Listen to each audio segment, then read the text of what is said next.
Yo,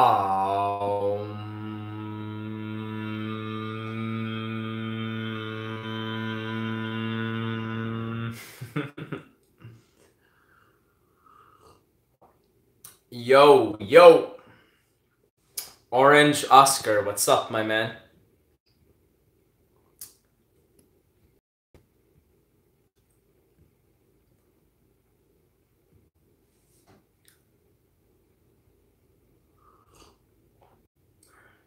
Welcome to live chat. Remember to guard your privacy and abide by, I don't know. Riot, Ram, Saeed, it's been a minute. AWA, what's up, brother? So how come has it been a minute, bro? You watching my videos? You haven't been watching my videos? Is that how it is? Valor Simao. Yo, yo. Are you from Portugal, by the way? Simao? Portugal or Brazil? Meeting Ali, hello, hello.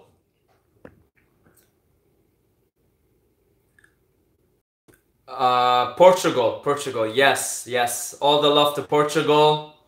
I'm happy you guys won the European Cup a couple of years ago. And yeah, I like your language. It's very nice. Mitten Ali, bro, are you going to Turkey? Yes, I will be going to Turkey in August. I'll be moving to that part of the world, and I'm going to probably be in Turkey for 3 months, and then we'll see where life takes me from there.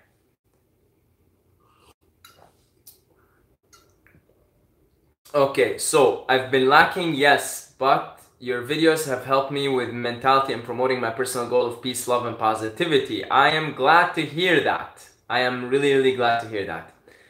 The interesting portion about your thoughts on Muhammad, peace be upon him. Okay, so that seems to be a recurring question. And we talked about it in the last Q&A, but let's talk about it again. I think, it's my opinion, that the Prophet Muhammad was a being that was ahead of his time, way ahead of his time, okay? Whether he was fully self-realized, whether he was fully enlightened, I don't know. I don't know. I don't know. I really don't know. I'm not in a position to be able to know. I know with Jesus and Buddha, that's kind of like pretty obvious, but it isn't as obvious with me, for me, as it is with Muhammad.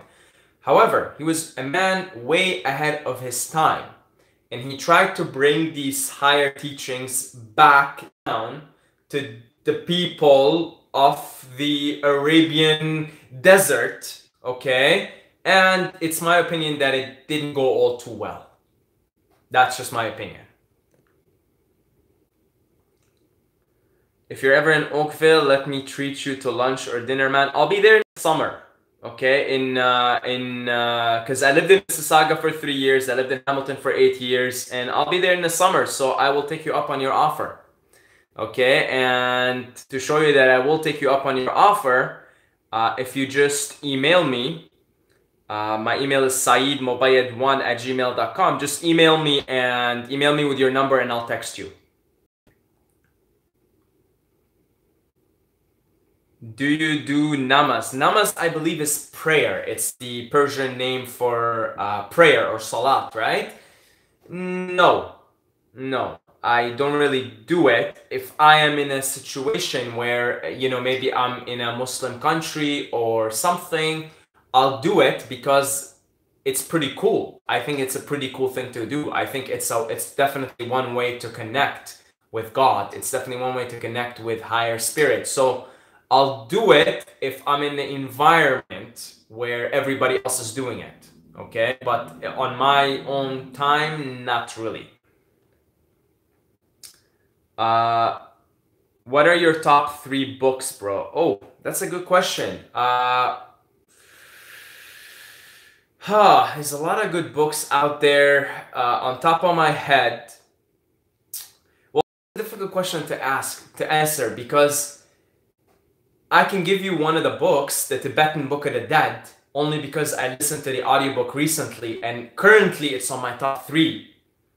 So I don't know how to answer the question because every time you're going to answer me, I'm going to give you a different answer. So I'll answer you with right now, like what is my top 3 books right now at this moment.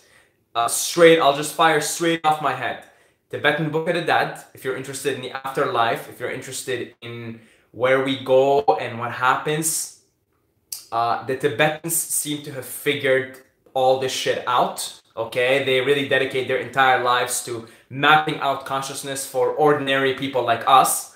So the Tibetan Book of the Dead, which you can listen to the audiobook, just do a simple research on YouTube, and it's like 2 hours, 43 minutes. Another book that comes on top of my head, Many Souls, Many Lives. You can also find the audiobook on YouTube, and that is basically Dr. Michael Newton's way of proving reincarnation. And he did a bunch of past life regression therapy on a bunch of people, like hundreds of people, okay? And the book is basically an account of all their previous lives. And believe it or not, the accounts you will hear in the book, Many Souls, Many Lives, I think that's what it's called, Many Souls, Many Lives. And I might be mixing it up with another author. But anyway, just do the research, look it up. Believe it or not, all the accounts of the people who went back to their past lives and went back and saw what happens between each life, they match the Tibetan Book of the Dead. They talk about the great luminosity, which is the clear white light. They talk about the second and third bardo described in the Tibetan Book of the Dead, which is basically what happens after if you don't go to the clear white light, or what happens when you take on a new life. And they're same accounts, okay? So that's the second book. What else? What is coming on top of my head right now? Tibetan Book of the Dead, Many Souls, Many Lives. The Tao Te Ching. Okay, the Tao Te Ching, which let me get it for you.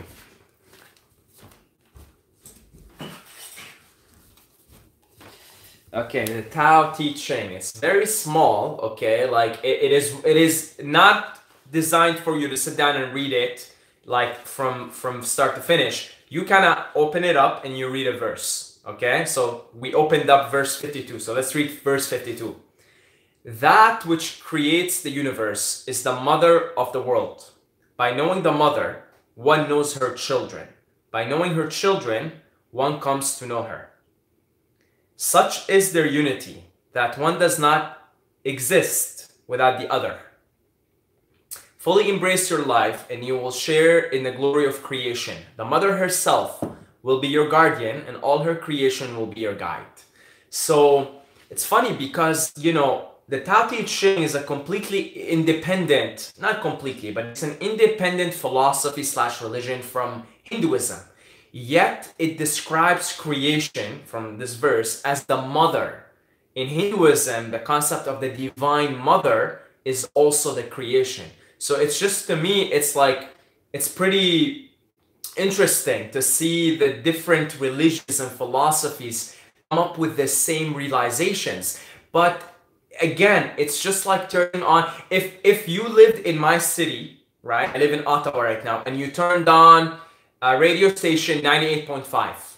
We're going to listen to the same music that particular channel is playing. So it seems to me that if you tune in to certain higher frequencies, you end up receiving the same messages. And so the same messages are translated into different books, into different philosophies. So definitely the Tao Te Ching. It's very handy. One of those just timeless, mysterious, simple wisdom. I got a video coming up on it next week. It's already scheduled about Taoism.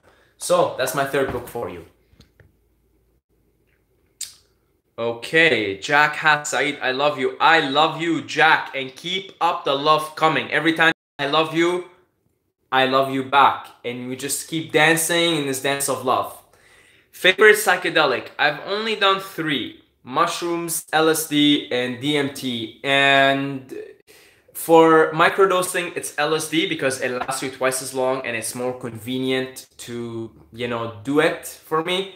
For trips, I prefer mushrooms. Top 3 books in personal development. Think and Grow Rich by Napoleon Hill. The 4-Hour Work Week by Tim Ferriss. And The Power of Now by Eckhart Tolle. How to achieve at NoFap. You can't rely on a streak. You need to change the pervert inside of you. Okay, so there is a little bit of a problem in the way you're wording it. And that is, you're saying you have to deal with the pervert inside of you. You're throwing a judgment at that pervert inside of you. That's where it's problematic. See, cultivating the observer, the watcher, is not about judging. It's about observing. There's no agenda here. Meaning, if you're coming up to me, for example, and you're saying, you know, I was watching myself yesterday, and I watched myself, and I was teasing my weasel, and, you know, I exploded at the end of it. You know, the weasel exploded, the pipe exploded, and I feel bad. That's not the watcher. You weren't watching yourself. Now you're judging yourself.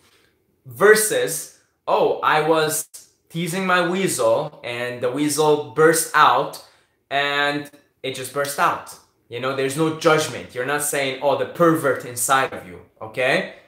That's not what NoFap is about. That's not what the journey is about. The journey is about cultivating the watcher, the observer of the whole thing. You just watch it. There's no judgment. There's no agenda. There is no good. There's no bad. There just simply is. Oh, I got horny. I'm teasing my weasel, and boom. Oh, look.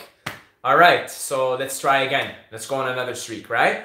And slowly that so-called inner pervert will wean itself off, okay? It's not, but you can't judge the inner pervert. The inner pervert, it's kind of like, you got light, you got darkness, you know, like, I turned off, look, there's darker, right? I turned off the light. Now I want to have better lighting. What am I going to do? I mean, it's getting darker, and you know what? Like, if we hang around here for 2 hours and I don't turn on the light, it's going to get dark.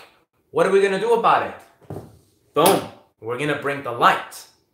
Okay, so it isn't about dealing with the inner pervert per se, it's about bringing in the light. Because every desire we have, every craving we have it's a distorted way to reach the light. Okay, I mean, we are light. I mean, in the Tibetan Book of the Dead, they talk about the luminosity. At the minute you die, there is a clear white light, which is the nature of mind, nature of true self. So everything we do, the desire to orgasm, the desire for pleasure, the desire for food, it's all the desire for the light, okay? It's all the desire to be the light. So we're not gonna deal with the inner pervert or try to scare him away or judge him. We're just gonna try as much as we can to become the light. That's all we can do. Bro, I love your videos. I only watch your videos. Thank you, I appreciate it. What's the best food to have when breaking your fast for the day? I'm mad, but I'll get there soon. Best food to have when breaking your fast? Probably a piece of fruit. You can't go wrong with a piece of fruit.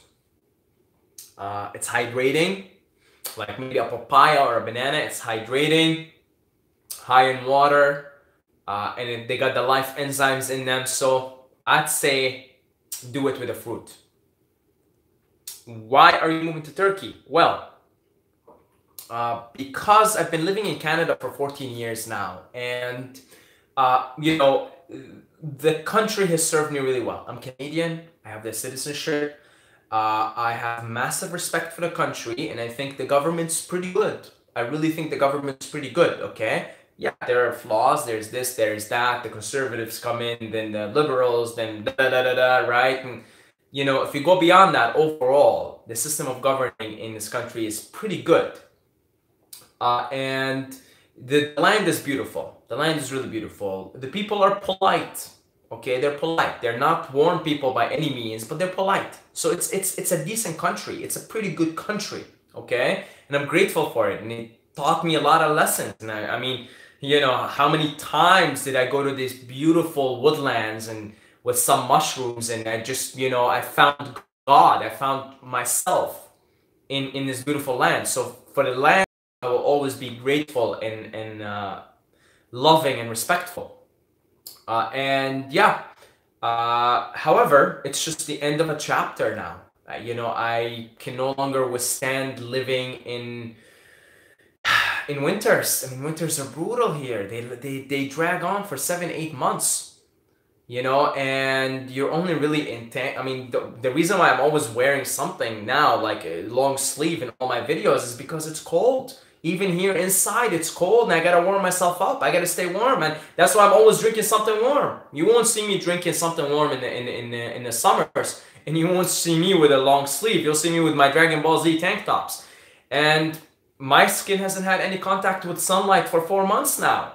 Okay, and at this point in my development, in my consciousness, I realize how important it is to be connected to the sunlight, to be connected to the earth, to have the skin to breathe. And you can't really do that here. You really can't. You really can't. There's not much you could do. You know, so it's time for me to move on. What do you think of a meetup for those on this chat who are in the GTA? Yes, absolutely. I love the idea, and to take you guys up on that, because I will be coming to visit. I was in the GTA a few weeks ago to visit friends, and I, you know, especially love Hamilton. I really have a special place in my heart for Hamilton. So to do the meetup for the people in the GTA, I will announce specifically in a video, so look out for it. It won't be now, it'll be in May, because it's just too cold right now. It's too messy to travel around. Okay, I don't want to do that. I already did that, and it was a lot of trouble. So we'll wait until May, and I'll announce it in a video, and we'll do a meetup for all the people in the GTA. Advice on wanting to die. Oof, big one. Okay, so I will be brutally honest and even a little bit sarcastic, so excuse me here, because I really do see a lot of sarcasm in death, because death to me, it's just God pretending like it's finite, and from my point of view, it's hilarious, but I get it. I get it. There are people out there that want to commit suicide. I was in that boat when I was growing up because of my trouble with my dad and all the domestic violence and all the stuff. I wanted to kill myself. Suicide is simply wanting to leave the game too early. That's all of the desire for suicide is you're saying, I don't like this round, I don't like the cards that I'm dealt in this round, and it's time, I want to leave the game. I'm just this round is too difficult for me. And so suicide is saying it's too difficult and I want to leave, I want to quit. You're quitting. It's rage quitting. That's what suicide is. Okay, it's rage quitting. You're rage quitting. You know, you ever play Call of Duty? Okay, I was an addict. I was a Call of Duty addict growing up, especially Modern Warfare 2. And I was one of those people that would go on rages because I was really good in Call of Duty, but I would get really pissed if I had a bad game. Okay, I would destroy everybody.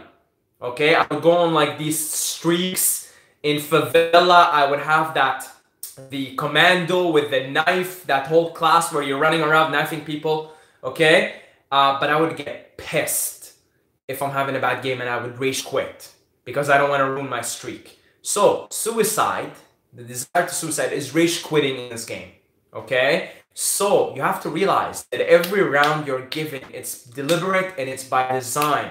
If you're given a bad hand at the moment, if you're given a bad round, if it's not the most desirable, you might be in a wheelchair, you might have been beating the shit out of by your dad or by your mom or by the kids on the street, recognize that it's all by, you've chosen this on a higher level, on a soul level, okay?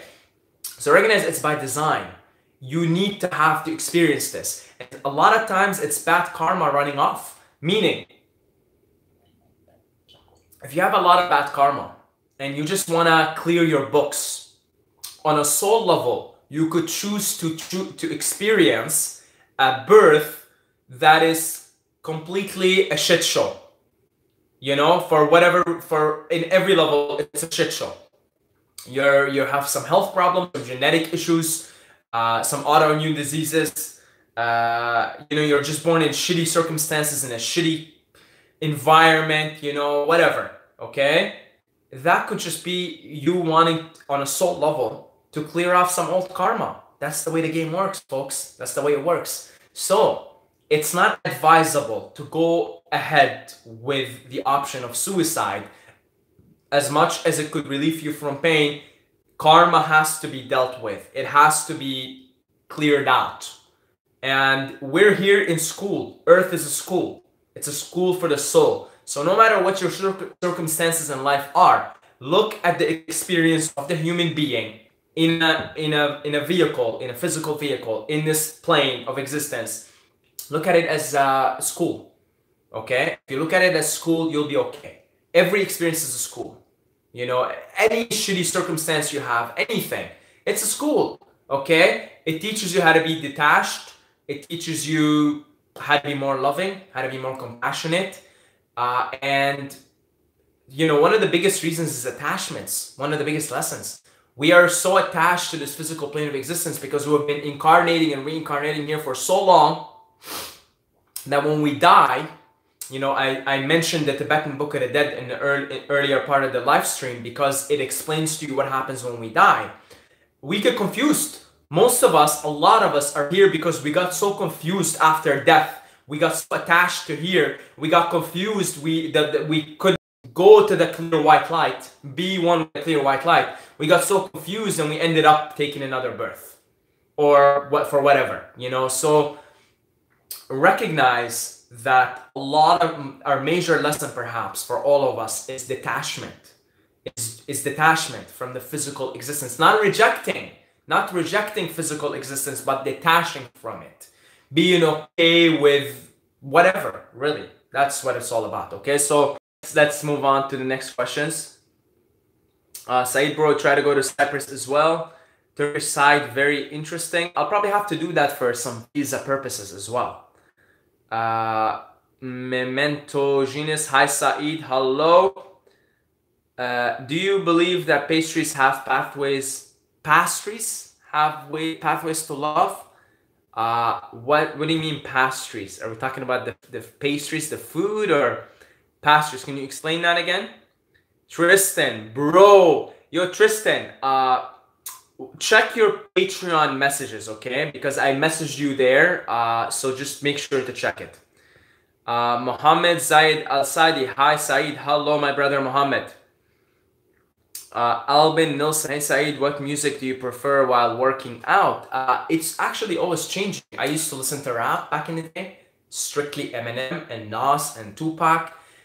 Then I switched to trance and techno, and now, believe it or not, I listen to like Shakira and whatnot. I'm just like dancing when I'm working out. So it really depends. It really depends. Valor Simao, I'm gonna read the Tao Te Ching today. Again, the Tao Te Ching is not like, you won't understand shit if you just sit down and read it. No, like just take it verse by verse. Okay, that's the way the Tao Te Ching is best read. Verse by verse. Just work with one verse every day or every week even. Okay, that's what I do. I take one verse, I work with it the whole week. What's your thoughts on David Icke? I think he's brilliant. I think he's onto something.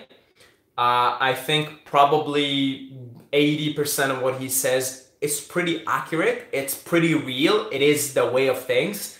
The only thing I would tell you is watch out not to get too sucked into the duality. Meaning, David Icke at the moment is playing on Team Light. He's fulfilling his duty. He's fulfilling his dharma. He's here to expose the elites, to expose the people in control who are poisoning us.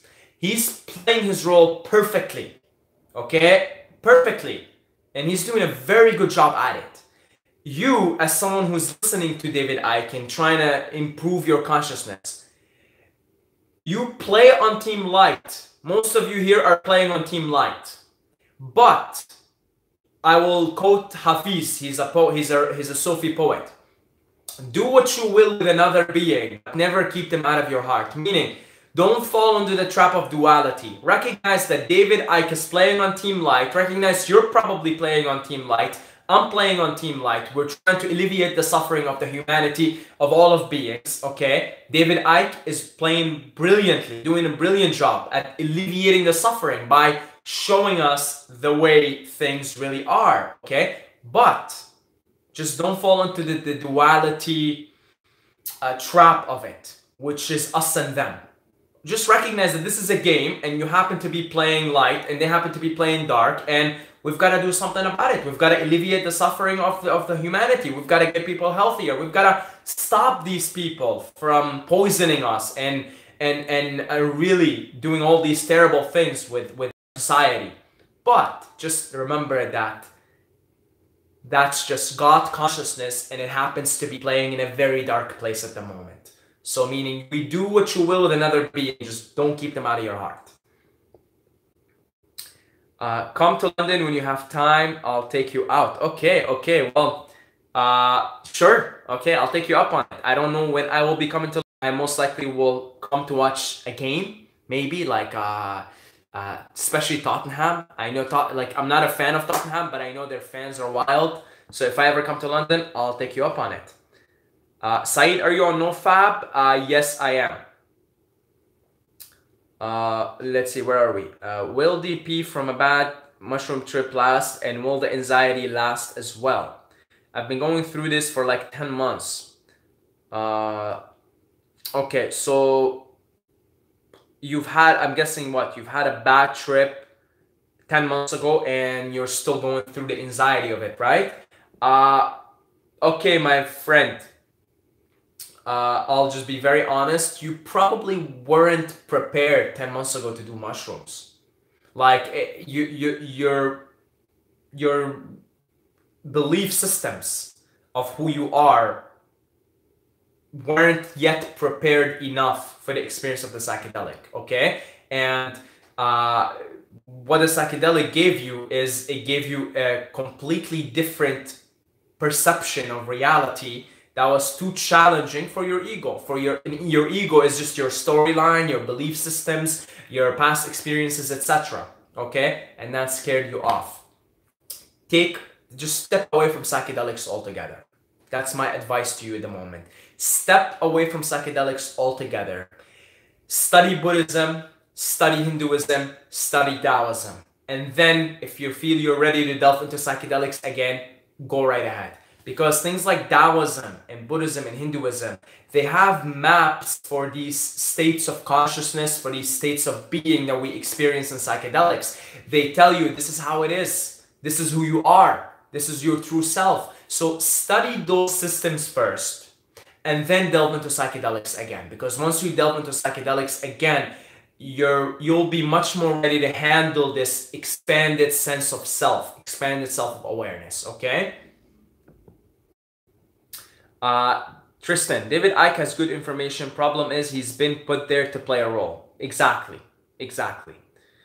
90% true, 10% lies, lead down the garden path. Well, it's just, I think what ends up happening, you know, I don't know David Icke, I don't know his consciousness, I don't know exactly, you know, he's definitely a soul that's playing a role, and he's a higher conscious being, okay? He's definitely high up there. I just don't know. I can't say for sure. I don't know. Does he know that, hey, I'm just playing the part where I'm a team light and we're just sort of in a show? Does he know that he's in a show? I don't know. If he knows that he's in a show, then he's perfect. Everything he's doing is perfect. But if he doesn't know he's in a show, he's still got to work on that.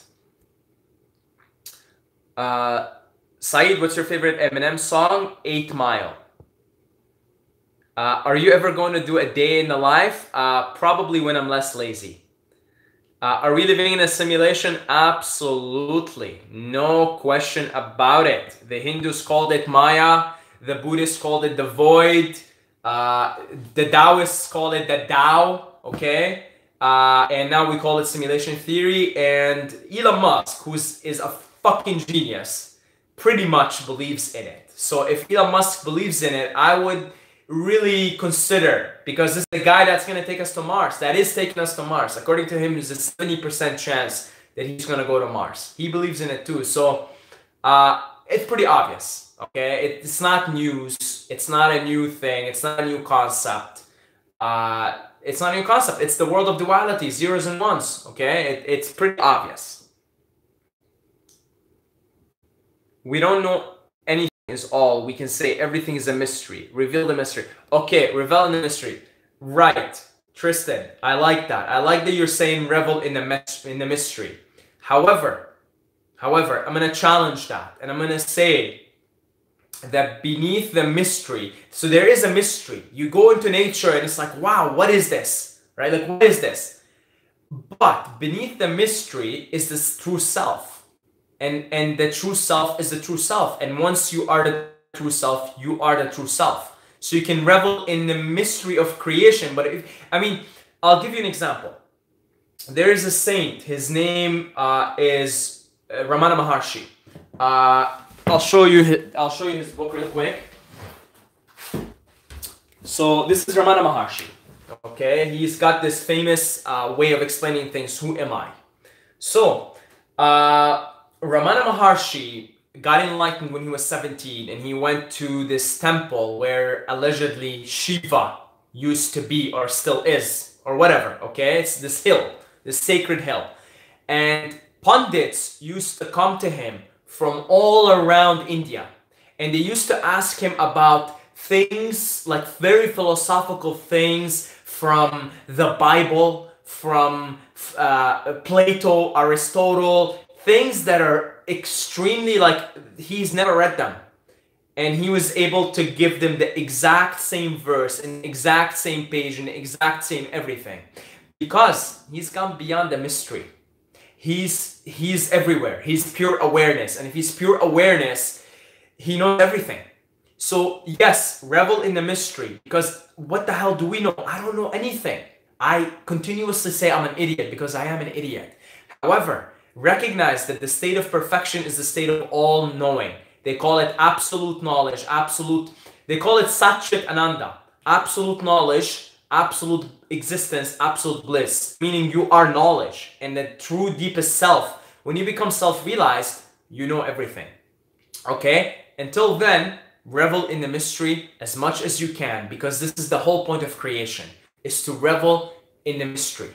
Because again, the God consciousness wants to play this hide and seek game, pretending like I don't know who I am or I don't know everything, when in truth you know everything and you're everything and everywhere.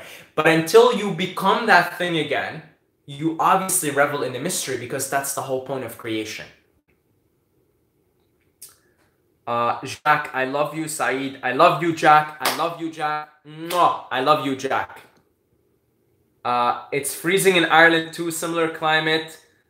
Need to get my ass to the tropics soon. Yes, brother. And Tristan, look out for my message in Patreon, because I want to talk to you about this, okay? So we can talk about this, all of this, the whole tropics business and whatnot. We can talk about it, okay? So keep an eye for the message on Patreon. The heart from I know who, so I'll give you a heart back as well. King Koala, are you planning to work in Turkey? How will you overcome the language barrier? So I will work in Turkey if I have to. I will work to. Now, if you guys can support me on Patreon, I won't need to work, okay? And I mean, we're doing pretty good right now. If you look at the Patreon, we're doing pretty good, okay? So if you guys continue to support me, I won't need to work. However, if I do, I will work. I am currently working. I do Uber. I drive Uber for part-time, okay? If I have to do what I have to do, I'll have to do what I have to do, okay? We just gotta do what you gotta do. So, now here's the thing. I have a place to stay in Turkey, so I won't have to worry about rent for the first little while.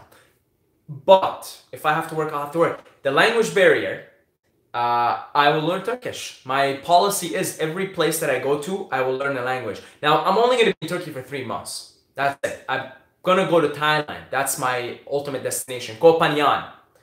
It's a beautiful tropical heavenly island Very, very high energy, very spiritual. There's a huge spiritual community there. That's my final destination. I'm going to go to Turkey, hang around there for 3 months because I know someone who's got a place that I can stay in. And then it's off to Thailand. But my policy, everywhere I go, I'm learning the local language. I'm not just going to hang around and use English language. And I started learning Turkish. And Turkish is 40% Arabic, meaning 40% of the words have Arabic origin. And when I went to Turkey for a visit just for 10 days, I learned a lot of Turkish just in 10 days. It's easy for me to learn because of the Arabic background, but also my policy is wherever I go, I'm gonna learn the local language. Jack, soccer skills, tough times for strong, drop shoulders and keep going. You just gotta keep pushing. Suicide is not something I would entertain. You just gotta make the best of what you got. Absolutely. Leonardo, peace, Saeed, good to be here. Life, man, peace, God. Yes, yes, yes, yes. Is acid more intense than mushrooms? Not really. You know, the differences between acid and mushrooms are overrated in my opinion.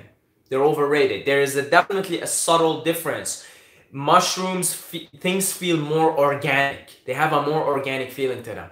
But I still think that people exaggerate the differences, and I think that the differences they're experiencing are the differences of their state of mind. Like if I take acid today, and if I take mushrooms tomorrow, I'm gonna say, or let's say I take mushrooms in a week, I'm gonna tell you that mushrooms are different than acid because, but I'm a different person now than I am a week later. So to me, a lot of these differences between shrooms and acid have to do with your state of mind. How much sleep did you get? What kind of food have you been eating? What kind of day is it outside? Is it sunny? Is it rainy? Is it cloudy? But there are still differences. And definitely, if you do them enough, you will become to be aware of these differences. However, they're not as cracked up to be, in my opinion. They're way overblown.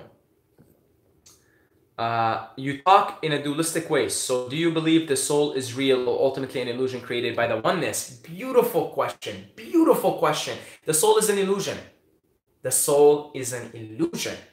The individual jiva, Atman, right? The individual soul is a complete illusion. There's no such thing as one. No such thing as individual. And there's no such thing as one. How about that? Oneness is an illusion too. How about that? Okay, if you want to really go deep into the void, oneness is an illusion because oneness is only one from the perspective of two. For me to perceive oneness, I'd have to be two. But if I am oneness, then I am. So this is why the first line of the Tao Te Ching is the Tao that can be spoken is not the true Tao.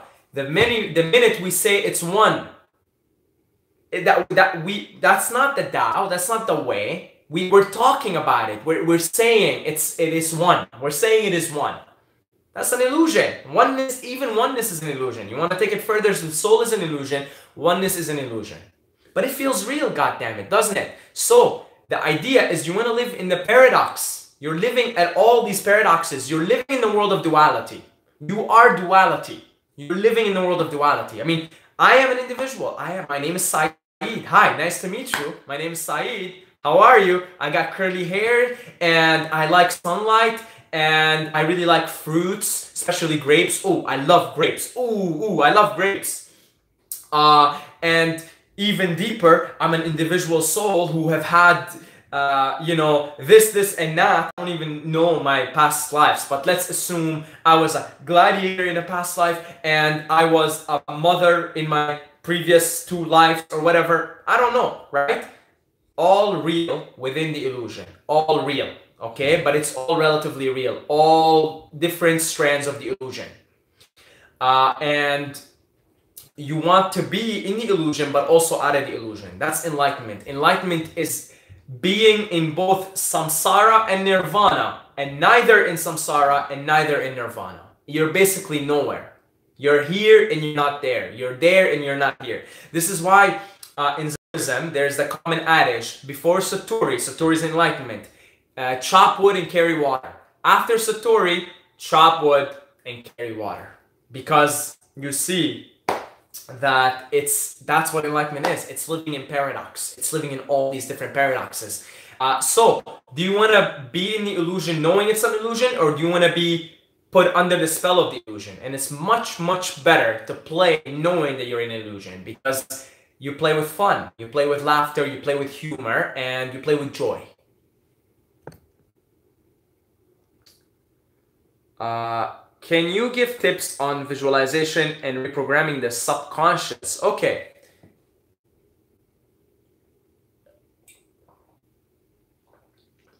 Learn how to meditate, because if you want to reprogram yourself, you're going to learn how to meditate. You're going to learn how to put yourself in a calm state, in a receptive state, in a self-hypnotized state. And the best way to do that is to know how to meditate. So before you do visualization, learn how to meditate. And the easiest way to do that is to simply take in air through your nose, and then out through the mouth, slowly, okay? Do that for about 15 minutes. You should be calm. You should have activated your parasympathetic nervous system. And in that calm, relaxed state of mind, state of being, you can go and do whatever it is that you need to do. I mean, you're the hacker, right? Because in a meditative state, you're now playing from the perspective of the programmer, of the hacker. So now you could simply look at yourself very objectively and say, I'd like to change your beliefs about money, or I'd like to change your beliefs about your confidence, or I'd like, because you look at yourself as a character and you're able to fully objectively look at it and say, this is what I would like to change. Learn how to meditate, and then visualization and reprogramming will be much, much easier. So start off with the meditation.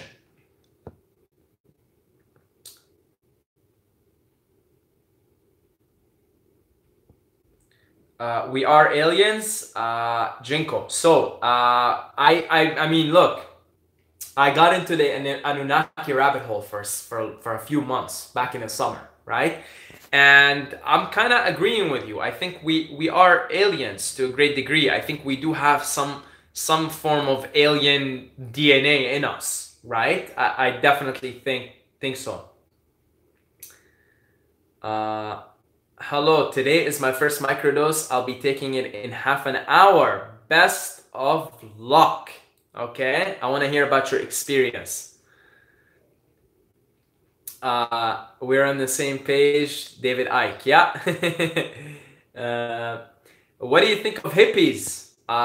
They're human beings just like you and I, and they have assholes just like you and I, and they breathe and they eat, and they're human beings. That's what I think of hippies. They're human beings. What's your thoughts on ghosts and spirits people sometimes see? Do you believe? Absolutely. Look out for my upcoming video. It should be sometime next week, or yeah, sometime next week, like between Monday and Friday. It's like a 47-minute video. I talk about the Buddhist cosmology. They have 6 realms. I'll be quickly brief with it here, and I'll save you all the details later. First one is hell, then second one is animals, third one is hungry ghosts, fourth one is demons, and then fifth realm is the humans, and then sixth one is the realm of the gods. The first 4 are considered purely realms of suffering. Keep an eye for it, but these things definitely exist within this illusion, you know, mind you. You just keep in mind this is essentially describing the illusion, how the illusion runs, the samsara, the amusement park. And absolutely, there are ghosts, there are spirits at all times, at all places, everywhere. Everywhere. That is not even a question. That's rather obvious. Can microdosing get rid of mild anxiety? I would not use microdosing with the aim of getting rid of anxiety. I wouldn't do that. I wouldn't do that. It can help you, but I wouldn't use it to get rid of mild anxiety. I would use a microdose. I described this, I'll describe it again. Rice, okay? Rice is plain. Rice is good. You can eat rice by itself if you don't put any pepper and salt on it. It's good. I actually like the taste of rice, like plain white rice as is, without salt, without pepper. It's very nice. I personally like it. A lot of you guys, I know, you need the pepper and the salt. Now think of the pepper and the salt as the microdose. Be okay with the rice as it is in its plain form. Be okay with eating it, which is your experience, just your daily, sober, everyday life. Then microdose, and then the rice will be that much more enhanced. That being said, it could help with mild anxiety. That's the answer. If you want the answer, the straight answer is yes, it can. But I just wouldn't take it with the intention of helping to relieve the mild anxiety. However, it might do that for you just by taking it.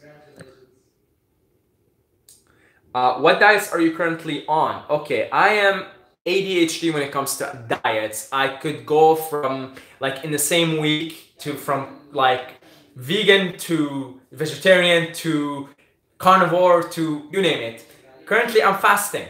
I'm starting a 48-hour fast, and I might even extend it into 72 hours because I'm feeling, and this is, you have to be more subtle, I'm feeling there's something inside my body that needs to be cleared. Okay? And honestly, I totally understand, because in winters here in Canada are so rough that you're almost bound to, you're not healthy. I mean, again, my skin has not had any contact with the sun for 4 months, okay? And I can feel there isn't as much movement because it's so goddamn cold. So even when I go for walks, it's like 15 minutes and I'm like shivering. I want to go back. So, I mean, I'm talking about extreme colds here. You know, if you live in Ottawa, you know what I'm talking about. I'm talking about minus 25, minus 20, minus 25 every day. So because there isn't as much activity, no sunlight, no connection with the elements, it's hard to stay 100% optimal healthy. Okay? And I feel there's something inside, so I'm doing a fast right now. After the fast, I'm thinking of just doing a purely fruit diet, trying it out for a week and seeing how it is. What are your thoughts about synchronicities in this path that we are following? Synchronicities is life. Synchronicity is the way of saying everything is synchronicity. Every word that I'm saying right now, it's pure synchronicity. Everything in your body is purely synchronistic. I mean, if you think about your human body, and if you think of all the synchronicities that have led to your experience as a human being, you realize everything is synchronicity.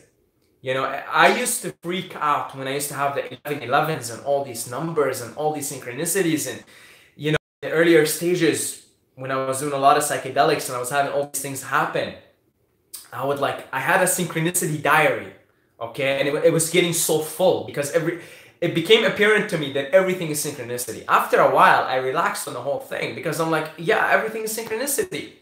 Like, I look at my phone today and it was like, I didn't even I looked at my phone twice when I woke up today, right? I worked out, I did some pull-ups, I did this and that, and then I picked up my phone and it's 1:11. But it's not a big deal. It's whatever. Everything's synchronicity. Everything's synchronicity. Do you think that MDMA can help with integrating a traumatic psychedelic trip? I don't know.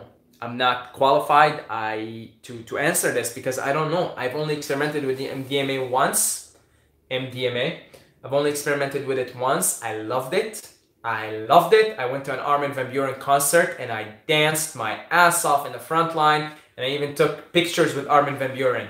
And it was beautiful. It was a beautiful, beautiful time. And I don't know though. I don't know how to use it. I've only used it once. I haven't looked at the research. I haven't looked at anything. So I don't know. Do you know that Elon Musk is... How do you know that Elon Musk is good per se? I don't believe good and evil, but why him? Okay. Well, no, I don't believe in good and evil neither. I believe good and evil morality is just... it's just a game we're playing, the game of duality, the game of good and evil. There is morality, but there isn't morality. Meaning, within the illusion, there is goodness and there is evil. And goodness within the illusion is anything that brings you to the oneness. And evil is anything that takes you away from the oneness. Okay? So, I would look at a person like Elon Musk and say he's good because he thinks about community. He's concerned with things that are associated with community. You know, he thinks about the community, the human community, the earth community, right? So I would describe him as a good person within the illusion. However, outside the illusion, he's just like me, just like you, just like the crocodile, just like Hitler, just like anybody. Pure consciousness, pure awareness. And he happens to be in a particular incarnation, playing a particular role. Hitler is pure consciousness. Hitler is you. Hitler is me. He just happened to be playing a really dark role. I mean, he according to central casting, he was playing the role of evil, the role of a criminal, the role of a mass criminal. Okay, and so that's his role. And if we follow Buddhist cosmology, he's probably suffering like crazy in the lower realms right now.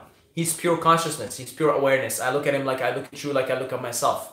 And I just see that he's now within the illusion of incarnation in samsara. Every soul is either doing, good or evil or whatever. It's in its own particular place of the amusement park. So to talk about Elon Musk, clearly he's closer to the light. He's thinking about community. He's thinking more about oneness. Anytime you see somebody that works with community, that's a good person, regardless of their actions. Because goodness is bringing oneness and community together. And evil is separation. So Hitler would be evil because he was purely about separation. Purely about separation. So yeah, that's good and evil. It exists, but it is only exists as far as the illusion goes. Tristan, I would advise against using MDMA to heal bad trip. Personally, I could make things much worse. Possibly. I see, again, I don't know anything. You guys ask me about shrooms, LSD. MDMA technically is not psychedelics, but you could consider it. Some people will consider it, but I don't know anything about MDMA, so I can't say anything about it. How many hours do you usually dedicate on learning something new, either from books, documentaries, etc.? I'll tell you something. Ever since I started microdosing, I have been learning things so quickly, so fast. It's unbelievable that I don't even pay attention anymore. So I'll just listen to something and boom, it just, I'm like open, I'm receptive. So the way I learn now is I just don't try to learn. Meaning, like the Tibetan Book of the Dead, for example, I listened to it and I told everybody who I sent the link to, do not try to understand this book. Just listen to it. So I listened to it once. I got what I can get out of it without trying to understand it. And you'll see that over a period of time, you begin to understand it more on a subconscious level. If you just learn in an open, receptive way. If you're trying to learn, you're trying too hard. The Tao is very, you got to be receptive. You got to be female. We've got to be female in relationship to spirit. All of us. We've got to be feminine. We've got to be open and receptive and surrendered. And the best way to learn is to learn in that state. So that's why I really like audiobooks, because I just put them in and I walk around the house. Now I do my walks mostly in the house because it's so goddamn cold, okay? I'll either walk around the house or something and I'll just listen. I'm not there. I gotta learn this stuff because I gotta share it on YouTube, because I gotta illuminate people. No, it's there and when you die, go to the luminosity, go to the white light. Interesting. I'm just listening to it, right? I'm just observing it. I'm not trying to learn it because I want to explain it or something. And then once it's fully there, I'll know I'm ready to teach it. See, I'm not ready to teach the Tibetan Book of the Dead because I don't understand it. I have to probably listen to it a few more times before I can start to teach it, because I'm still a student learning it. But you'll see in my upcoming video about the Buddhist cosmology, it's a pretty well done video, about 47 minutes, because I spent good amount of time reading about Buddhist cosmology, okay? But I wasn't reading it because I wanted to explain it or something. I just wanted to understand it. I was reading, I was fascinated. And boom, before you know it, I learned it pretty good enough for me to sit down and make a video on it. So the best way to learn is just be receptive, be open. Don't try to learn, okay? Just do it because you want to, because you're curious. So at this current stage right now, I'm not learning about anything per se that is spiritual or high level. I'm learning about health, cleaning up the body, because I'm inclined to learn about it. I'm listening to people like Robert Morse on YouTube.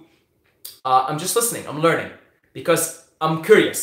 I want to learn. So follow your curiosity is my best advice to you. Like, if I'll tell you something, if I sit down right now and I read the Tao Te Ching, useless. My mind, my curiosity is not in it at the moment. It is more into human health. Follow your curiosity, and to me, that's the best way to learn. Honestly, just see where you're curious right now in this current moment. Follow it, and that's when you're gonna do your most optimal learning, because you want to learn it, don't you? You want to learn it. So glad I found you here right now. I'm gonna candy flip for the first time tonight. Ooh. So what are we doing in the candy flipping? What is the candy flip menu? What's on the menu? Hey man, I got braces and an expander recently, so I figured since it was hard to eat, now was a good time to fast and eat once a day. Yes. I've seen no results, been 2 weeks. What have you been eating? That's my question. Because if you're not seeing results, it means you're probably eating some stuff that you shouldn't be eating, or you're overeating maybe. Robert Pash, thank you, Saeed. I've been meditating, learning some Buddhism, CBT therapy, and working out a bit. And yes, it helps so much, but I still have a bit of lingering effects of it. It just have to wait. Yeah. Learning. It's a process. It's all a process. Everything is a process. Don't rush it. Learning is a process. Anything is a process. Integrating after a psychedelic trip is a process. It's all a process unfolding. We're all a process unfolding. We're all caterpillars unfolding into a butterfly. And whether you try or not, whether you want to or not, you're going to become a butterfly. Therapeutic use of MDMA in therapeutic setting helped me get over my anxiety from the past bad trip. That's amazing to hear. And honestly, just from my one experience with MDMA, I can totally see how it could resolve past conflicts, because I've just it was one of the best days of my life. I still remember it very vividly, even though it was maybe 5 years ago. Anyone have trouble sleeping after Kundalini meditation? I can't sleep for the last 2 months longer than 2 hours. Yes, you're awakening energy that is incredible. And you're finding that you don't need to sleep as much for 2 reasons. Either you've got too much energy, or you don't know what to do with the energy. So maybe do some grounding. Do some grounding work. Grounding work would be exercising, would be actually going and just being grounded in the earth. Okay? Do some grounding. That'll help you sleep. That'll help you calm down the energy. Because right now you're high. You're like, woo. You're high. You're floating. You're in the skies. But you've got to be in this plane of existence. Remember, you've got to keep it together here. So do some grounding work. Exercise, run, lift weights, and take cold showers. That'll ground you. And ground, okay? Actually go to the earth and ground yourself. Actually walk on it barefoot. How can you download information from the universe? I don't know. When you know, please let me know, okay? But meditation is the most obvious way. Meditation, because you can get in, you can go beyond, see, beyond the physical world is the Akashic records, where you can download stuff. You know, the best way I can describe it is if you have a DVD of a movie, it's already there. The DVD is there, right? It's already written. I mean, what are you gonna do, huh? If I get the DVD of Lord of the Rings and I put it in, okay, is anything gonna change? You know, no, it's gonna be the same. Right? It's going to be the same, and Gandalf is going to come to the Shire, and he's going to be like, you know, a wizard is never too late or too early. He arrives precisely when he means to. You know, I know when I put in the DVD, that's what Gandalf is going to tell, you know, that's going to tell Frodo in the first movie, right? I know. That's not going to change. Nothing's going to change. It's already written. So when we meditate, we can go and access those Akashic records. We can go and access our past and our future. Now, here's the thing about reading the future. If you have a little bit of desire, good luck reading the future. You can't, because it's tainted by your desire. So I find that when I'm in a deeply meditative state, like I was driving the other day, I was doing Uber, right? And like you want rides to be a certain way, or you know, I like longer rides, for example, right? That's a desire. I have a desire. However, there was a day a few days ago where I was in such a meditative state, I didn't give a shit. I didn't give a shit. That's the only way I can describe it to you. And in that I don't give a shit mindset, I started to predict. So I looked and it just happened, right? I said, this is going to be a long ride. It's going to be 20 kilometers plus. And then I get this ride, and then it starts, and it's 20 kilometers plus. Then, without looking, I knew which exit it was going to be. It was going to be the Bronson exit. Without even looking, I'm like, it's going to be the Bronson exit. And I look down, and it's the Bronson exit. Why? Because I don't have a desire. I don't give a shit. I don't give a shit. So be careful. If you have a little bit of desire, you can't read your future. You can't do any future predictions, because that desire is going to taint the reading. You know, there's a saying, truth awaits for eyes. What was it? Yeah, truth awaits for eyes unclouded by longing. Longing is desire. You want things to be a certain way. So if you want to download things, get in a meditative state, which is the desireless state. You don't really care. You don't give a shit. If you can't give a shit about anything, it's a paradox. The paradox is you got to give it away to have it all. Give away the power to have it all. Give away the desire to have it all. So if you get in a meditative state, the desireless, egoless state, you'll be able to download stuff. But the minute your ego comes in and says, I'm going to do this and I'm going to do that, you're in trouble. You won't be able to, because now you have desires, and the desires are going to cloud the truth, if you will, because the truth is all written. The truth is your future is already written. My future is already written. It's all written. And if you want to access the truth, get rid of desire. But how do you get rid of desire? You can't get rid of desire. The best thing you could do is you could meditate and get in a meditative state. Great channel, by the way. Thank you. Which state do you live in? Cool that you're doing Q&A. I'm living in Ontario, in Ottawa, Ontario. You just said oneness is an illusion, but then how do you explain reincarnation? Reincarnation is the way the illusion works. It's the way the amusement park works. It's the way the game works. It works through the system of reincarnation. So as far as we're concerned, from within the illusion, reincarnation is real. Reincarnation is, it's like explaining how a ride works. You know, like, you know, you go to an amusement park and you ask the engineer, can you explain to me how the ride works?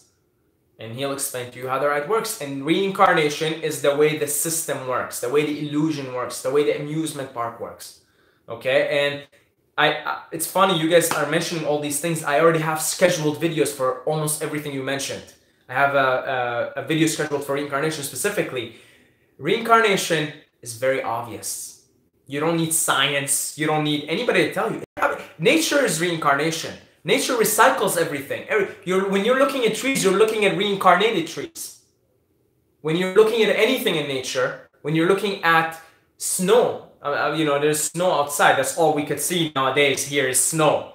Okay, that's reincarnated snow. So nature works in a recycle, in a reincarnation. We're part of nature, so that's the only way it works. That's the only way, actually. It's pretty obvious. You're very positive in all ways. Well, I don't even know what to say. It is what it is. Do you plan to microdose for the rest of this human experience, or wean yourself at some point? No, I will wean myself at some point. I will wean myself.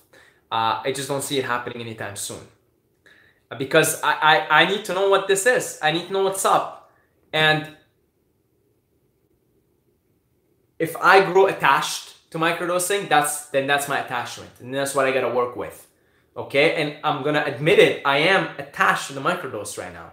Okay, I'm absolutely attached. Now, the funny thing about the microdose is it got me to get rid of a lot of attachments. It's just by virtue of doing it every day and leveling up in consciousness.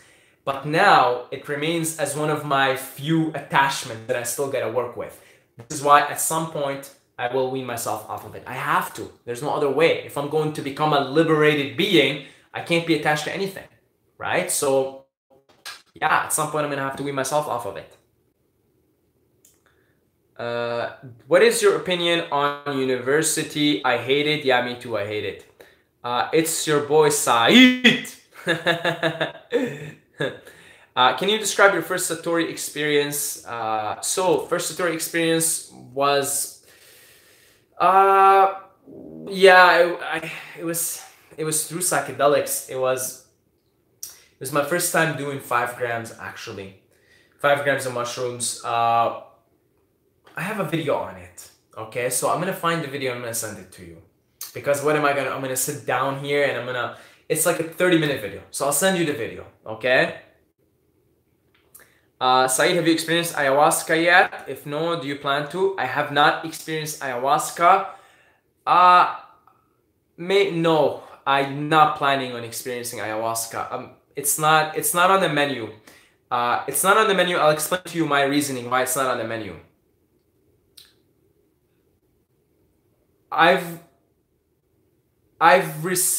Okay. Alan Watts has the saying, when you get the message, hang up the phone. And I got the message. Now I'm not hanging up the phone yet because I'm still doing, other psychedelics. But at some point I'm gonna have to hang up the phone because I got the message. Because I got the message, I don't feel the need to do ayahuasca or even DMT or anything like that at this point. I'm more inclined to just study Buddhism and Hinduism and Taoism because that's it. They have everything that now the message that I receive is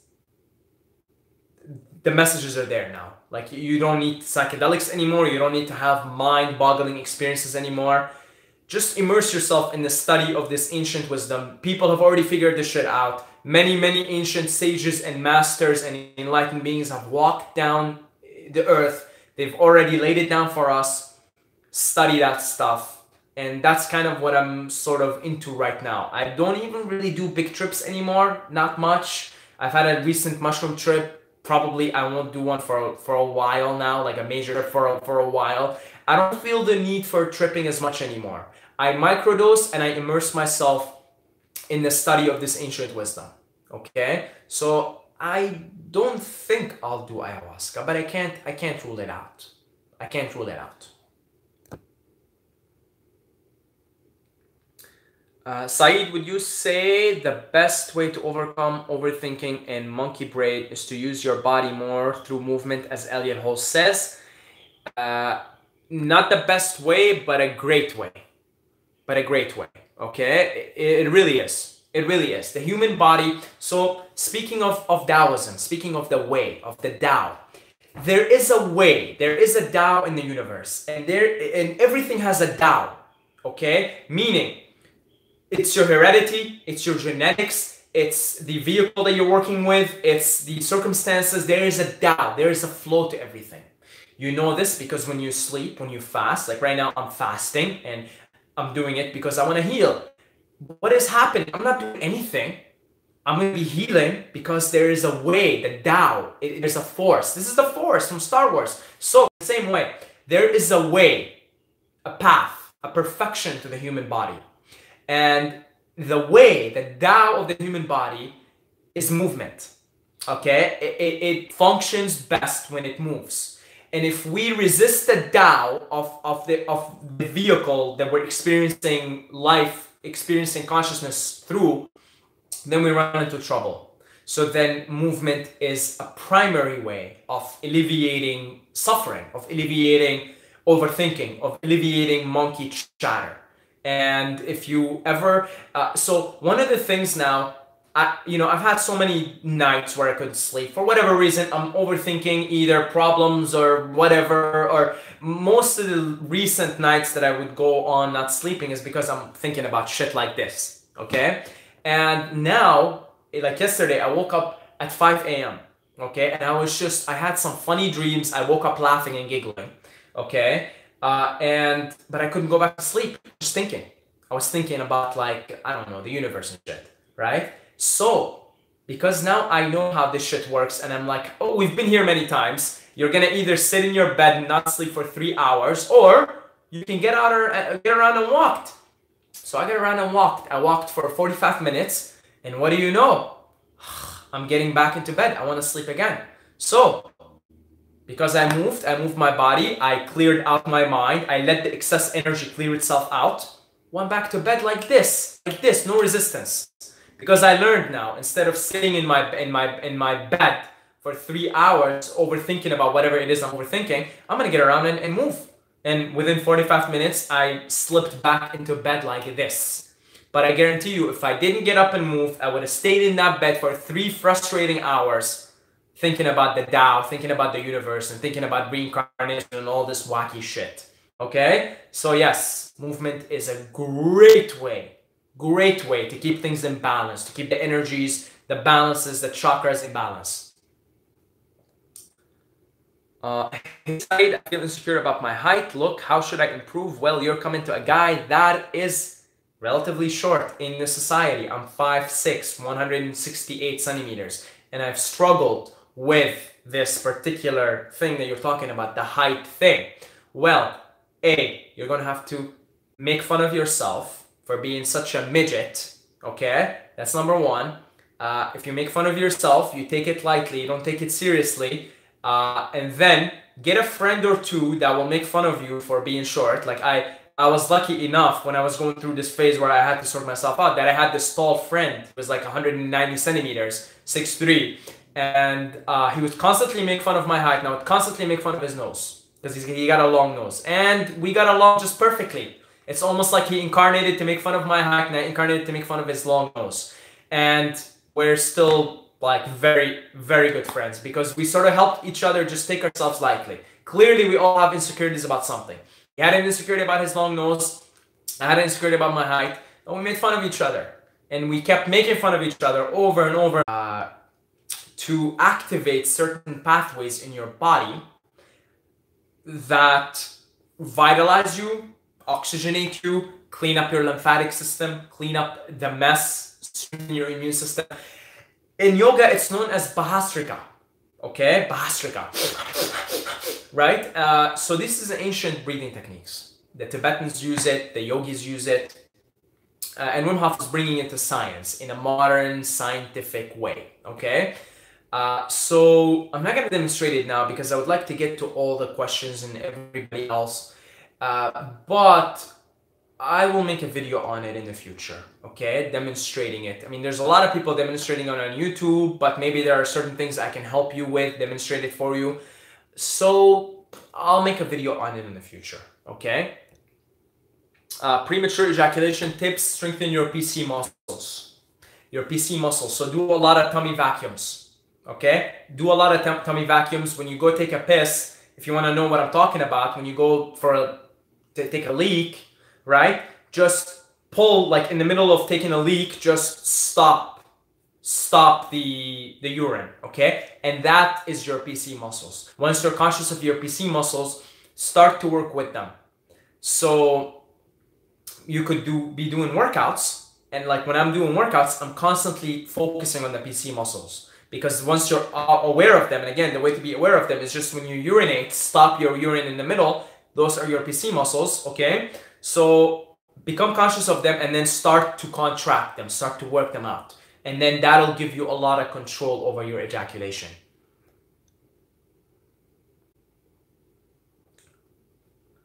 Everything is synchronicity. Awesome answer. Love you. Yeah, so stop porn addiction. Yeah, Wim Hof breathing 20 times, feel euphoric even in a deep depressive state. Exactly. We're healthy. Look, everything has been figured out. Everything. Look, here's the thing with science. I know a lot of you follow science, and some of you are science fanatics, and you only follow something of science. Science is proving everything we already know. We already know everything. We already know how to get the body to be healthy, how to oxygenate it. We already know everything. Everything is there, okay? So science is, because of the way it's a rigorous method of testing, okay? It takes time. And Wim Hof is bringing what we already know into science. Now, if you're going to follow science strictly, good luck, because you're now bound by how slow it is. It has to be slow. The way science works, it only works by slow progression. It's very slow. You need to prove it. You need to test everything. It has to be objective, quote unquote. It takes time. It takes a lot of time. Okay? If you want to quit the process, trust and have faith that everything has already been figured out. Be a little naive. Be a little kid. Okay? And look for the right medicines, meaning it's already been figured out. Like this, Tao Te Ching, Taoism. Taoism already figured all this stuff out. All the premature ejaculation stuff. Where do you think I'm learning it from? I'm learning it from Taoism. Okay? Trust that everything has already been figured out, and now look for where it's been figured out. Okay? That's all I'm going to say here. I had my first mushroom trip, only 2 grams, slight visuals. I done a lot of heavy spontaneous crying. Was that mushroom purging me? Absolutely. Absolutely. You had a lot of tears for whatever reason inside of you that needed purging. And the mushroom did exactly what it needed, what you needed to do, what it needed to happen through you. That's why I always emphasize in my videos, let the mushroom do its thing through you. If you're going to cry, cry. If you're going to laugh, laugh. If you're going to scream, and you might get very demonic. Okay? You might be like, oh, like get very demonic and start screaming in anger. That's the demons clearing themselves out. Trust the mushroom. It knows what it's doing. What do you think the end game of the elite is? It's clear there is a control grid in place, steeped in the occult. Do you think things will eventually balance out and the mass suffering will end? Okay, very good question. My answer is I have no idea. I'm just like you, you know, a little small atom, a pebble in this cosmic theater. I'll provide you one perspective, and that is the perspective of the Hindu view of time. They have what they call the yugas. The yugas are cycles in time. There's 4 of them. Sat Yuga, what's the second one? Sat Yuga. There's a Sat Treta Yuga, not yoga, Yuga. Durvarpa Yuga, okay? And then Kali Yuga. So, in the first one, Sat Yuga, that's the best time. Everyone's practically enlightened in these times, right? The second one, it's less enlightenment, okay? So virtue here is full. Everybody's enlightened. Treta Yuga, 75% enlightenment.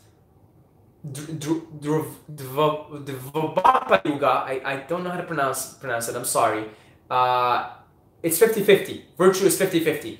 Kali Yuga, which a lot of people say we're in right now, there's 25% virtue, 75% vice, okay? So, depending on who you ask, this is a very controversial thing, but they say we're in the Kali Yuga, but we're moving into the one above it. So I do think that there is this balance in the universe where good and evil are always going to balance themselves out, okay? And it's just always going to go on forever and ever and ever. So right now, I don't know which part of the cycle we're in. I don't know if things are going to get better, they're going to get worse. I get a gut feeling telling me that we are moving into a higher state, higher age. So probably, yeah, it'll probably balance itself out for virtue, for the better right now, okay?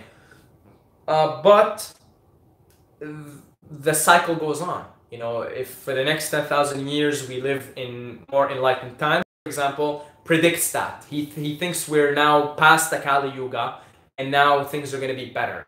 But eventually, we'll eventually make this our way back to Kali Yuga. So this good and evil and duality, there's a clear balance in this illusion. That's why it's an illusion.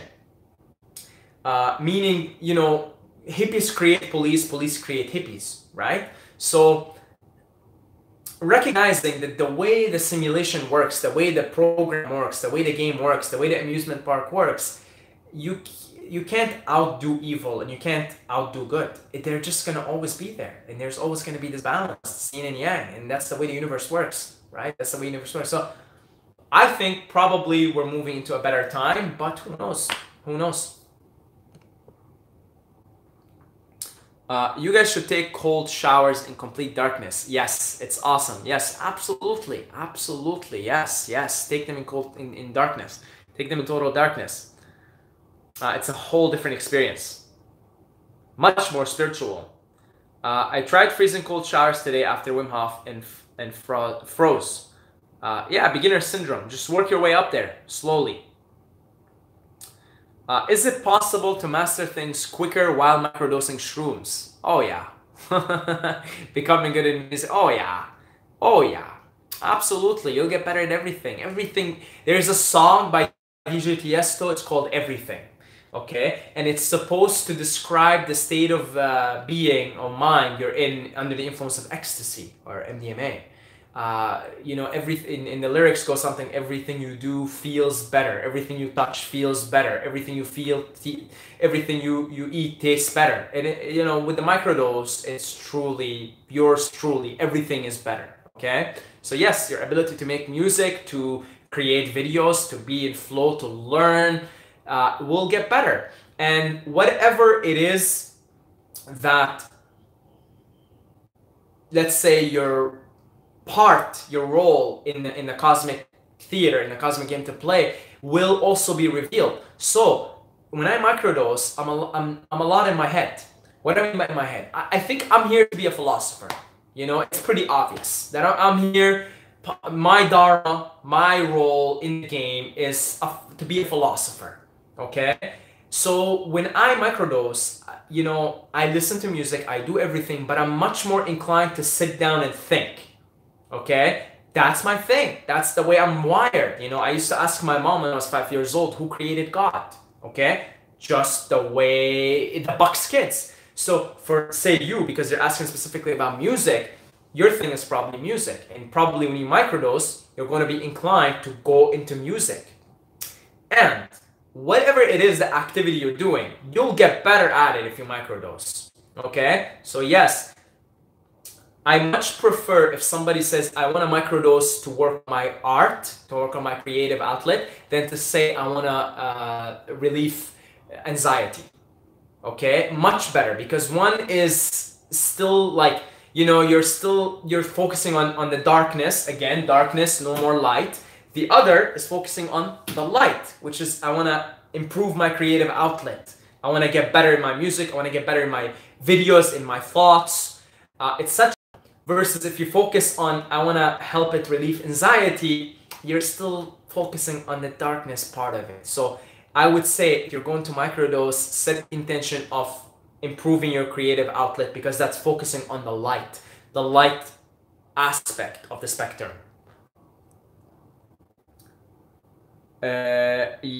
Cold showers in the dark is stressful indeed. Do you recommend fasting if you are skinny? It depends. What do you want to do from fasting? If you want to cleanse yourself, absolutely.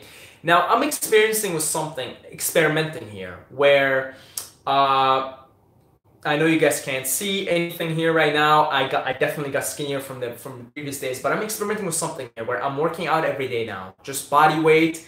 I'm using a little bit of resistance on my backpack. And after my fast, I'm going to be eating just fruits. No protein, no eggs, nothing like that. And I'm going to be very interested to see if I keep the muscle mass on. And I'm pretty sure I will be. Because I think, I'm experimenting with this theory, but I think that most of muscle building is just you beating the shit out of the muscle and getting enough sleep. Because think about it, the body just does its thing. The body is incredible. We've been all brainwashed and programmed that we need so much from the external. You need 100 grams of protein. You need to eat this much. You need 3,000 calories. Well, let me read you verse 48 from the Tao Te Ching. Now I sound like a Bible, one of those like priests, right? Let me open up the Bible. You know, hallelujah. Okay, let me open up verse 48. To become learned, gain daily. To obtain Tao, reduce daily. Reduce and reduce again until all action is reduced to non-action. Then no one is left. Nothing is done, yet nothing is left undone. And it seems to me that it's about reduction, actually. That the more you reduce, the more you obtain Tao. Okay, and I'm gonna experiment with this, but I'm gonna see. I'm very interested to see. Can you keep a puff body, a good-looking, you know, muscular body, with just eating fruits and just working out really hard? You know, like really working out really hard. So I'm experimenting to see, because my gut feeling tells me we don't really need all that much of anything, really. That we are already brilliant as we are, and to build muscle, it seems to me that you've just gotta beat the shit out of your muscle and get enough rest. Who do you think is building your muscle? It's growth hormone mostly. It's your body doing its beautiful, magical thing. So anyway, yes, totally bro science, but I'm going to experiment with this. Do you think daily smoking of weed is a good or bad thing and can help with spirituality in daily living? Since it's become illegal in Canada, it's easy to smoke now. Yes, it is. If you're going to consume marijuana, do not smoke it, vaporize it. From a purely health perspective, if you're going to be taxing your lungs every day, that alters your state of consciousness and it compromises it, okay? So from that level, do not smoke it. Don't smoke anything. Okay, even DMT, like I have a vaporizer for DMT. Don't smoke anything. Okay, do your lungs a favor. Oxygen is the most vital nutrient, and it's the first nutrient that without it you die. You cease to exist. It's literally a few minutes and you're gone, or you're unconscious. So do yourself a favor. Don't harm your lungs. Make sure they're clean. Now, for the psychoactive effects of smoking weed every day. Well, it really depends. I can't answer you. Like, you know, if you've watched this live stream, somebody asked me about microdosing for anxiety versus and somebody else asked me about microdosing for creativity, for music, and I gave two different answers because I'm looking at two different contexts here. Depends on context. Depends on where you are, what are you using it for. It really depends. So the answer is depends. I have to add some hot water in cold. I mean, ice water, but maybe one day soon I'll do full cold. Yeah, I mean, you just do what you gotta do until you can handle the cold as is. And then what I prefer to do now is contrast showers. That's what I did this morning. Hot, cold, hot, cold, hot, cold. Thanks for answering my question. Many thanks. My pleasure, my pleasure. Getting into a meditation state has become easier, but visualization is hard. Share some tips. Okay. Seems like a question everybody's asking, so I'll just make a video on it, okay? Ahmad Mamnuzi. Bro, what's up, bro? Bro? Saeed has obviously become an open channel, something for all of us to strive for. Well, I take that as a compliment. I mean, look, it's all about becoming the Tao. You know, we are all instruments. We're nothing. I'm nothing. Who am I? Who am I? I'm nothing. You're nothing. I'm nothing. And trust me, the more I can be nothing, the easier everything is. You know, constantly having to put on a front or a mask or like, you know, it's like, it's annoying. It gets fucking tiring, you know? I mean, don't you guys get tiring of it? Constantly being on stage, performing your act, as opposed to, you know, just doing it because it's fun, because it's play, you know? So we're all channelers for the divine in one way or another, okay? And you know, somebody who makes music, you're channeling the divine in the form of music. When you paint, you're channeling the divine. We're all channelers. We're all channelers, okay? We're all nothing and everything. It is what it is. It is what it is. It is what it is.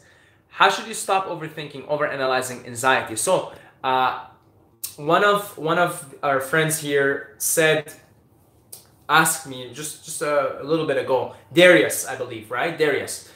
He mentioned something about movement and how movement can help with overthinking. And I will tell the story again very quickly. Last night, I woke up at 5 a.m. and I was overthinking. I was overthinking about like just the universe and all the stuff that we talk about here. And I just knew that I couldn't go back to sleep. I knew if I was to be sitting in that bed for the next 3 hours, I would not be able to sleep and I would be frustrated to no end. So I got up and I walked. And within 45 minutes, I let the excess energy, I let everything just kind of manifest, and I went back to bed very, very easily. Now, why did I do this? Because over many times of experience, I knew that this is the same movie again, that I'm going to be sitting in my bed, overthinking, not be able to sleep. So I got up and moved. So movement. If you want to deal with overthinking, move, okay? Get up and move. Just go take a walk right now. If you're overthinking, go take a walk, 30-minute walk, and watch, okay? Just sometimes I'll be sitting here or brainstorming or thinking about video topics or whatever, and I'll be stuck. I go walk for 30 minutes and I come back and it's like somebody gave me a big dose of energy. And it's like, woof, I cleared out energy. We're an energy system and we've got to keep clearing it out. So if you're overthinking, move. Use the lower chakras, move them.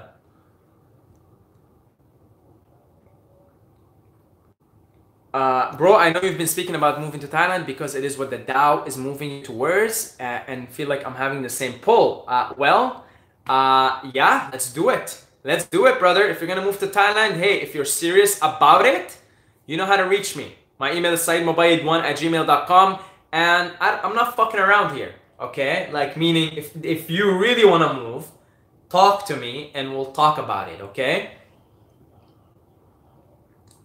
Do you believe that we're all slaves to the system and to the government, or do you think that we're free beings? Ooh, very good question. Oh man.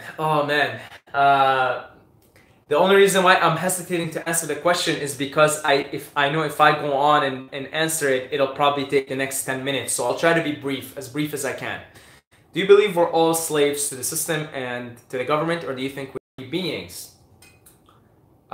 So yes and no is the answer. Yes, we are slaves to the government. We are slaves to the elites. We are slaves to those who are, putting poison in our water, putting poison in our food. This is clear. It's there. We can talk about oneness and love and cosmic love and unity, and we can talk about it all day long. Truth is, within the illusion, within the experience of the illusion feels very real. And it is real. This is happening. The government, I mean, we have been lied to. We have been cheated. We have been poisoned through the water, through the medical system, the pharmaceuticals. Don't even get me started. So in a way, we're not free in that sense. But we are beings, because when you wake up, it's kind of like imagine I had a little dot here, okay? Like a blue dot or an orange dot, okay? And I didn't see it, and someone said, hey, by the way, you have an orange dot on your shirt. Now I can't unsee it. It's there. In the same way, when you wake up, you're no longer a slave, just by virtue of waking up. Awareness is transformative. By virtue of waking up, by virtue of being aware, you're no longer a slave, because now you're awareness. Because you're pure awareness. Now you're aware. You're conscious. The minute you're conscious, the minute you're aware, you're no longer a slave. Okay? Now, ultimately, we're all both slaves and free beings. So as long as if you want to take it even in a bigger picture, samsara, the cycle of death and rebirth, is a prison. Okay? And the goal of life is to become free of that prison. So it seems to me that nirvana and samsara, that prison and freedom, are actually one and the same. That we are prisoners of the government, we're slaves of the government and the elites and the authorities, so that we can be free. Kind of like if you're constipated, so you could be relieved. Okay? It seems to me that both go hand in hand. This is the perfection that I talked about in my most recent video, the Mushroom Trip Report. The perfection. So yes, we are slaves. We are slaves. We're also free. And the minute we're aware, we're free. Boom. Do you recommend dropping college and a job to live out there on your own? I can't tell you. That's one of those things you've gotta do for yourself. You've gotta make the decision on your own, and you've gotta just follow the Tao. Okay, that's all I can tell you. Follow the Tao. I don't know if it's a good idea, if it's a bad idea. Just follow the Tao. Follow your heart.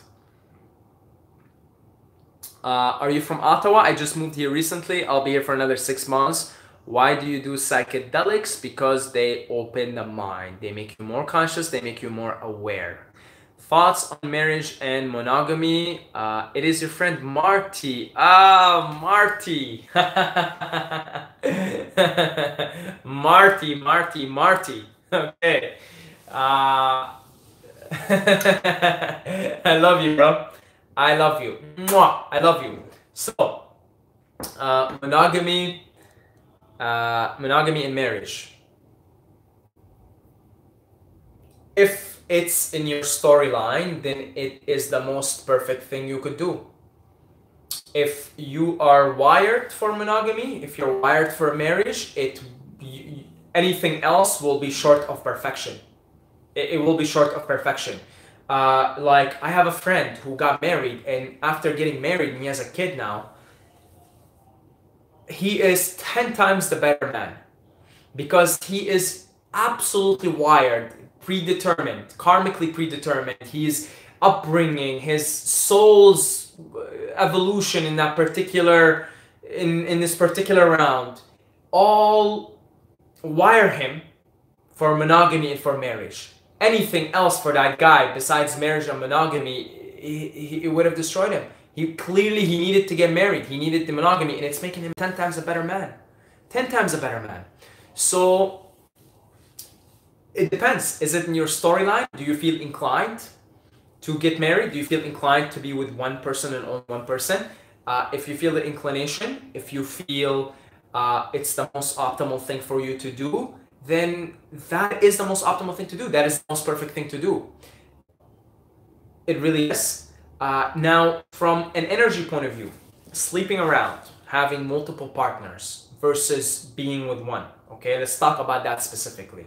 So, sex is one of the most powerful transmitters of energy. It's incredibly powerful. The amount of memory and energy and karma you pick up when you're sexually intimate with someone, it's quite overwhelming, actually. It's quite overwhelming, okay? So, if you're going to have multiple partners, you're going to have to be very careful and very aware. I don't want to use the word careful, but very conscious of the energy exchange that is happening. So if you're going sleeping around with random strangers, that's not a very conscious act. Because if you're conscious enough, you know, okay, you know, what's going on here? What kind of energy am I picking up? What kind of karma am I leaving behind me? Okay? Because, you know, like, I dated someone before and we left on really bad terms. Okay?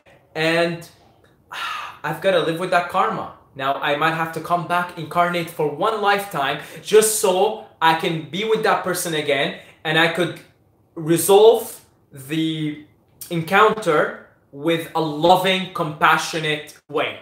See, we didn't resolve it in a loving, compassionate way. I've got to live with that karma now. Meaning, I probably will have to come back another life. And one of the things that I'm going to have to come back for is for that. So once you become more conscious of the karma involved and the energy exchange involved, you will be just more conscious, period. Okay? You could still sleep around. You can still have multiple partners. You can still be polygamous. But you could do it from a conscious place. You're very conscious. And the partners you have, you know, they're conscious too. And you guys are doing this very consciously. Okay? Or you could also have one partner. I mean, it kind of makes things more simple to have one partner and say, hey, look, you know, we know one another pretty well here. We love each other. Let's work in this game together. So you could see the benefits here of monogamy as well. So the answer is, what are you inclined for? There is no right answer. Like, what is your inclination? What are you pre-wired to do? Follow that. Okay? Don't listen to people who are preaching monogamy, preaching polygamy, and it's the same thing as somebody preaching their diet or their way or their religion as the right way. No, there isn't. There isn't. Okay? There isn't. Taoism is just as valid as Hinduism, just as valid as Buddhism, just as valid as Islam. They all contain the truth. Polygamy is just as valid, just as truthful as monogamy. They all contain the truth. Okay? They all contain the truth for you, your individual truth within the illusion.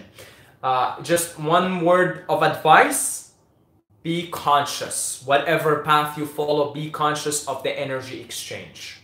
Okay?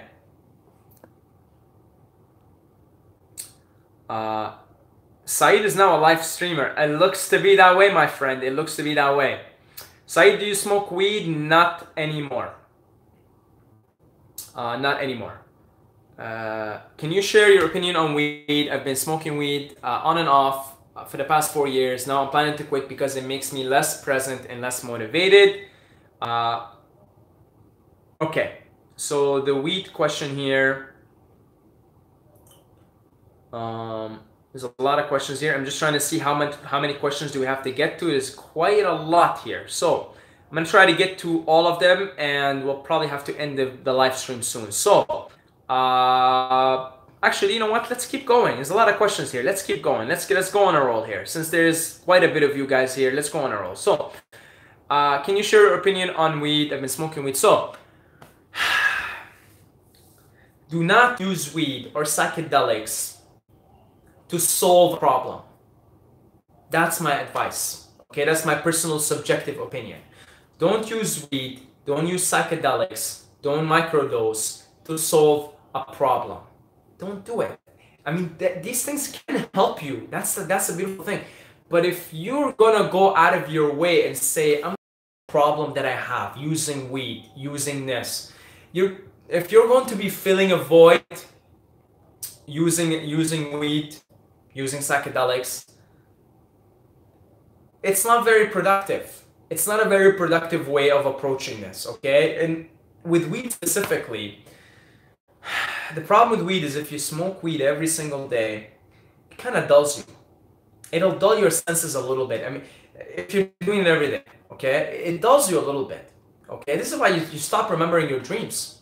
You stop remembering your dreams because you're a little bit duller. Your system is a little bit duller, okay? Your memory becomes, you know, less sharp. It becomes a little hazy, you know? You start to get a little hazy. Everything becomes a little hazy. Your sharpness is sort of compromised if you're smoking weed every day, or if you're just even ingesting in the form of cookies or whatever.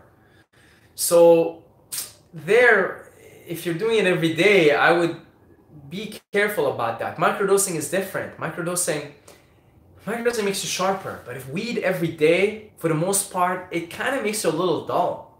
It makes you a little dull. Like, you'll see something with microdosing, for example, and I don't mean here to compare them both. I don't mean to be on one team or the other, okay? I'm just trying to look at it very objectively. I have a beautiful, like, trust me, I've done more weed in my life than I've done psychedelics. And I love weed. I love marijuana. Okay, I think it's very happy. It's very jolly. I love it. I do it now as like a big psychedelic trip. I have to go to nature and be prepared because I respect the marijuana. I respect weed. So I think if you're going to use weed on a daily basis or on a consistent basis, use it like you would use psychedelics, a microdose. Okay? If you're going to use weed, use it in a microdosing setting. But if you're going to use it like to get baked every day, in my opinion, that's not the most optimal way. We're looking for the most optimal way here. We're trying to look at this objectively.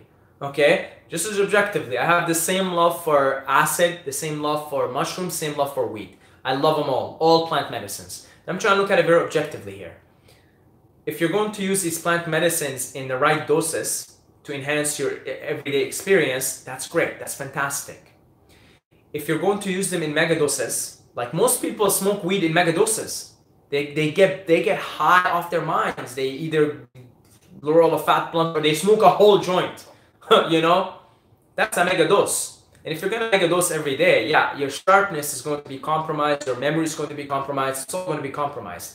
Same thing. If you start to do like 5 grams of mushrooms every day, your tolerance will catch up, but also it'll affect you in not a very good way. Okay? Respect the megadoses, and so there has to be some respect for the marijuana. I think the respect for the marijuana is lost. That if you could give the same respect you give to marijuana as you give to mushrooms, people respect the shit out of mushrooms. You know, like look at how many people here are asking, like, how do you prepare for a trip? What do I do? This and that. People have respect for mushrooms. They know what's up. They know what they're getting into. But there seems to be not enough respect for weed. Respect weed and do it in the same way you would do mushrooms. You would do psychedelics. Respect it. Right set, right setting, right mindset. Treat yourself like an elite athlete. Do some fasting. Prepare yourself. And then do the megadoses. Smoke a joint. Smoke a blunt. Do whatever. Okay? But don't do it every day. if you're going to do weed every day, do it in a microdose. Do it in a way that enhances your everyday experience. So hopefully that helps. I'm very depressed due to my exam results. I have lost hope of doing something biggest now. I don't feel comfortable with anyone to have even a general conversation. I do not know what should I do. Okay. You'll get over it. Okay? Yeah, I don't sound very compassionate right now. I know you'll get over it. Okay? Exams and those minor things, this too shall pass. You'll get over it. Okay? I'm a little bit, it does sound like I'm not being as compassionate, or I might be a little bit ruthless here. My apologies, but you'll get over it. How to get rid of social anxiety? Social anxiety. That's a topic. That's a topic for a different time altogether, because it's pretty complicated. Please do more lives like this. So much value I got so far. I love it. I mean, I'm going on a roll here. We're almost 2 hours, and I love you guys. You guys are my family, right? And I love doing this. I really love it. Have you taken cocaine before? Yes, I have, and it is completely overrated. Completely overrated. All you've got to do is go take a cold shower for 10 minutes, and you have just had like 7 lines of cocaine. Seriously, it works on adrenaline. I'm not even saying this to exaggerate. It works on adrenaline. It's so overrated. Cocaine is the most overrated drug of all time.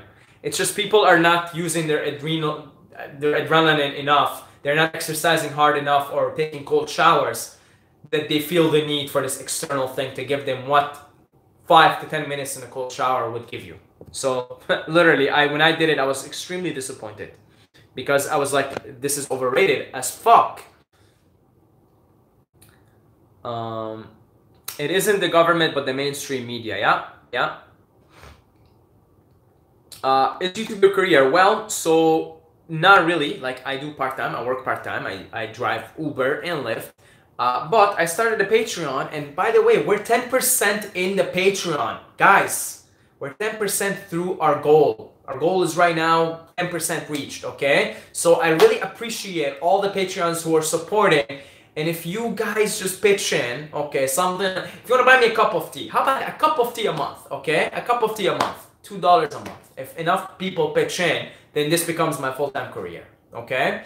So, enough shameless self-advertising here, okay? But again, my gratitude to the Patreons that are supporting the channel right now. And if we get enough, then YouTube becomes my career. It becomes my full-time thing. And you can imagine, if it becomes my full-time thing, what else we could do with this channel. I got a lot of ideas. It's just, if I have full time, full attention, much more we could do here, okay? Like, I'm sure you guys would love live events. I would love to do live events. If we have enough funding as a community here to do live events, I would love to do like actual live events where we could be traveling. I could be traveling to different cities. You know, we can see where a lot of our audience is, and I could be traveling to different cities. I could be traveling to New York. I know there's a certain amount of people in New York. We could do something here in the GTA in Canada, right? But you need money for that. So the more support as a community we have here, the more things we could do, okay? So, people choose to be stuck to Instagram, Facebook, video games, and movies. Absolutely. Are you in support of capitalism? After all, it is free markets. Well, I am part of the capitalist system in every shape or form. So I've learned something. Do not complain about something until you have a solution. So I'm not going to complain about capitalism here. I'm not the biggest fan, but because I don't have a solution, I don't know. I'm sure some people have theories, you know. Karl Marx had his own theories. They didn't work out too well with the Soviet Union. But because I don't have a personal answer that I'm convinced with, I'm not going to complain about capitalism. Once I feel like I have an answer, I'm not the biggest fan of it. But again, I don't have an answer. I'm part of the system. I'm going to complain. I'm not going to open my mouth until there's an alternative. And that's a good rule to follow. Instead of complaining, come up with an alternative. And then instead of focusing on the darkness, you can bring the light, if you will. Okay? Okay, you see what I'm saying here? How are you able to speak fluently, nonstop, and also in a way that is easy to understand? That is my gift. I have the gift of words. And if you ever saw me try to play a musical instrument or paint, it is terrible. Terrible. Okay? Like, the worst, okay? The worst subject I used to do in when I was a kid, like grade 1, grade 2, grade 3, was art. It was my lowest grade. Always screwed up my average in the report card. Okay? But I've always had the gift for words. From the time I was like 4, 5, I just had a natural talent, natural gift for words. So you could say that's my gift. I don't know how else to put it. That's my gift. I'm not gonna tell you I did this and I did that and I take my cold showers every day and no. It's like no. There are certain, like Messi. Messi was dribbling the soccer ball through every single person, every single player in his team from when he was like 4. Okay, he was ridiculously good. That was his thing. That was his gift. And the gift that I have here that I'm giving in this round happens to be the gift of words. Is there a way to get rid of negative energy and have only positive energy come to you? How to do it? Yes. Keep working on all the stuff that we talk about here until you become the light itself. Have you ever seen a jinn? No, I have not. But when I was a kid, actually, no, I did. I did when I was a kid. When I was a kid. When I was a kid, we lived in this particular house that was... Because when you're a kid, you're so sensitive. And I used to wake up at 2 a.m. and I used to go to the hall. And I used to see these shadows, these white shadows. Okay, and they used to wake me up in the middle of the night. That house we lived in for that period, we lived in it for 3 years. I was between ages 3 and 6. So my memory of it isn't as sharp, but I do remember some. I used to wake up a lot in the middle of the night, and I used to go to the hall for some reason, and I used to just stand there, and I used to see like shades, like white shadows. And that house was haunted, man. My mom used to wake up. The mother has a sensitive. She used to be sensitive when I had a bad dream or something, and she used to come and comfort me. She just knows. It's crazy. It's crazy how moms know. She just knows. Like, she just knows. I would be like having a terrible nightmare, right? I'd be like seeing some ghosts or some things, and in the middle, like at 2 a.m., my mom would come and give me a hug. She knows. Mothers know. They're incredible. Jack, I love you. I love you. I love you. Are you into conspiracy theories? A little bit. Hey Saeed, I love your spiritual videos and your older workout videos. I've been in a weightlifting plateau for a few months and it's really making me lose motivation and drive to making gains. Any advice? You probably need more rest. That's why you hit plateaus. So get some more rest. What was your highest bench press, the max you could bench? I benched 275 4 reps.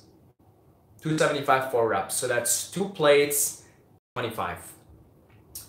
And I wouldn't want to do that again, to be honest, because at that point I was so into weightlifting and I was always tense. I was always tense. But that was the most I benched. Have you experimented with out-of-body experiences, and if so, can you share results? Yes, I have. So if you want to see one of the experiences that I had, an out-of-body experience, go look up I Went to Heaven. Just type in Saeed Mobayed I Went to Heaven and watch the video. It's a 22-minute video. Hey Saeed, after being awoken, I've noticed in social gatherings I'm more introverted due to the fact that I don't want to be seen as crazy or weird from the things I say. How do I become more open-minded? Embrace paradox. Embrace paradox. Embrace it all. Embrace it all. Embrace the Divine Mother. Embrace the Divine Father.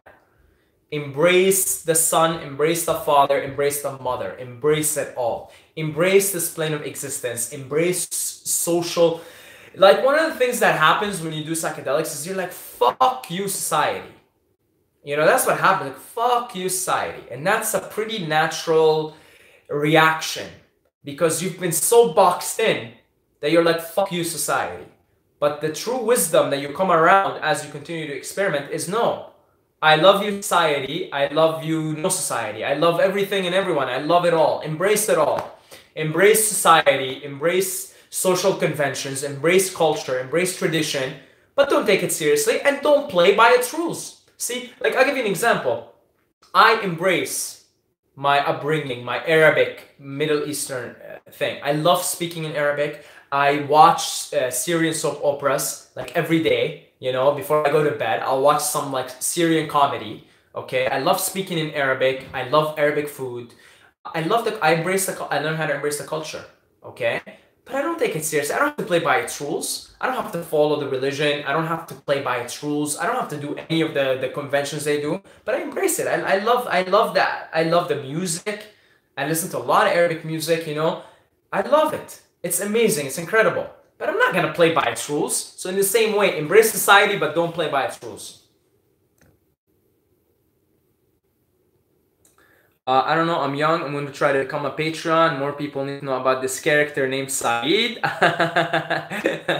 Well, yes, I agree. I agree there with you. Okay.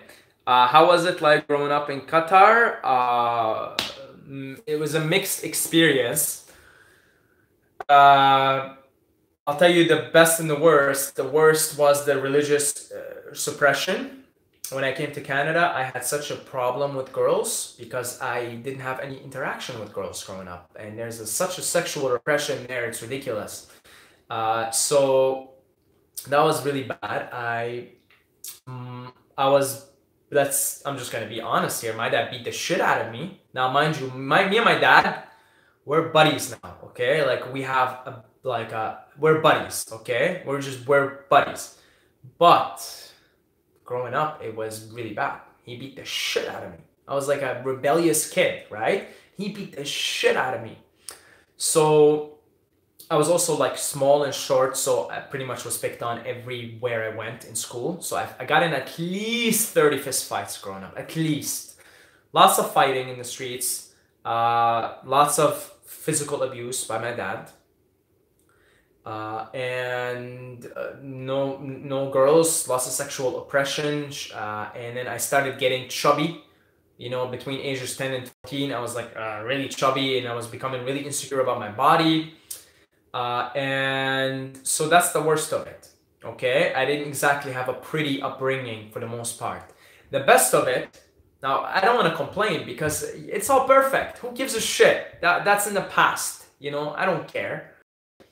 Don't fall in the victimhood mentality. It is what it is. It's a memory now, right?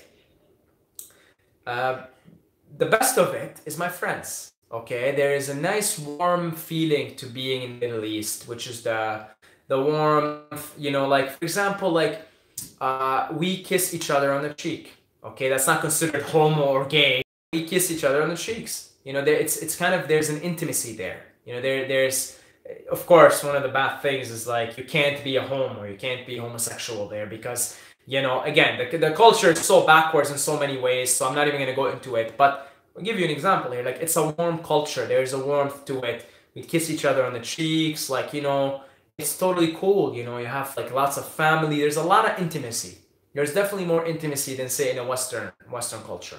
Okay? You know, last year, I met with the Syrian family. I had no idea. I didn't even talk to the parents, but I saw their kid. I was walking. I saw their little kid. She was like 3. She was like 3 years old, right? Now I know they're Syrian because, you know, the mom's got the hijab and everything. I picked up the little girl and I kissed her on her cheeks and I played with her. That's normal in that culture, and I love that about that culture. You know, it's totally normal. Here you try and do that, you're a pedophile. You're gonna be in jail for God knows how long. You're going to be a sex offender because there's less intimacy here. The culture is less intimate. So the culture there, what I liked about it, being grown up in Qatar and in a Syrian family, and in, you know, the intimacy. There's a lot more intimacy there, okay? So yeah, that's the answer. Do you believe 9/11 was an inside job? Most likely it was. Most likely. How to be positive and supportive role in your family with negative things going on, such as drug abuse. Oof. Oof. Watch it with total compassion. Just watch it with total compassion. You can't change anybody. Just be compassionate. Just be compassionate. That's it. Watch it. No, don't change anybody. Don't try to change it. Just watch your family's karma unfold. And just watch it with compassion. It's nothing you could do. Nobody you could change. I find it hilarious when somebody leaves me a comment saying, "Thank you, bro. You changed my life and you changed the way I look." What did I do? How did you find my channel in the first place? It's like you already are changing. So you found this character named Saeed that's talking about these concepts. You're already wired for it. Okay? It's not, so same thing with your family. They just got it. You can't do nothing about it. Just watch with compassion. That's all. Just watch with compassion. You know, if your family's members are going to change, believe me, they will change when the time is right, when they're ready to change. Don't try to change them. Don't preach to them. Okay? Just watch with total compassion. That's all you could do. Have you ever felt like you were consumed by a different entity? Of course, yes, many times, especially under the influence of psychedelics in high dosage. Do you have a process for goal setting? I used to, but not anymore, because I think goal setting for the most part is absurd from where I'm standing right now as far as my perspective on life, because I think we're going nowhere and there's nothing to do, so I don't really set goals anymore. But I totally understand. I was a big, massive goal setter in my days, and if you feel like you need to set goals, absolutely set them. Okay? Absolutely set them, because that's what you need to do right now. You need to set goals until you realize there's nothing to do and nowhere to go and nowhere to be. Then you stop setting goals. So to give you some tips from the days where I used to set goals, is you make monthly goals. Okay, don't look too far when you goal setting. Monthly goals. Okay, small, achievable, realistic goals. Monthly goals. So this month, I'm going to lose 2 pounds. This month, I'm going to put on 1 pound of muscle. This month, I'm going to increase my bench from 150 pounds to 160 pounds. You know, it's just doable. So that you take the pressure off, because with the goal setting comes the pressure to rush things. And if you've kind of watched my recent videos, I talk a lot about not rushing things because there's nothing to do, nowhere to be. Okay? So when it comes to goal setting, just go bit by bit. Just go month by month. Okay, small, realistic goals. Would you consider marijuana a psychedelic? If it is done in the right set, in the right setting, in the right dosage, it can have psychedelic effects. Marijuana, the last few times I did marijuana, I got immediately into meditation. But I was ready. I was in the right set, in the right setting, and boom, I get into completely a meditative state. How does your family, parents feel about your channel and your interest in psychedelic and spirituality? They are not very fond of it. Okay? They're not very fond of it. But they're learning how to accept it. And it shows in our interactions as of late. They're much more loving and accepting, and yeah, they're not very fond. They're not very happy about it, but they're becoming more accepting of it. And I'll tell you guys something, for you who are scared of what your parents may think or may do or whatever, your parents will come around.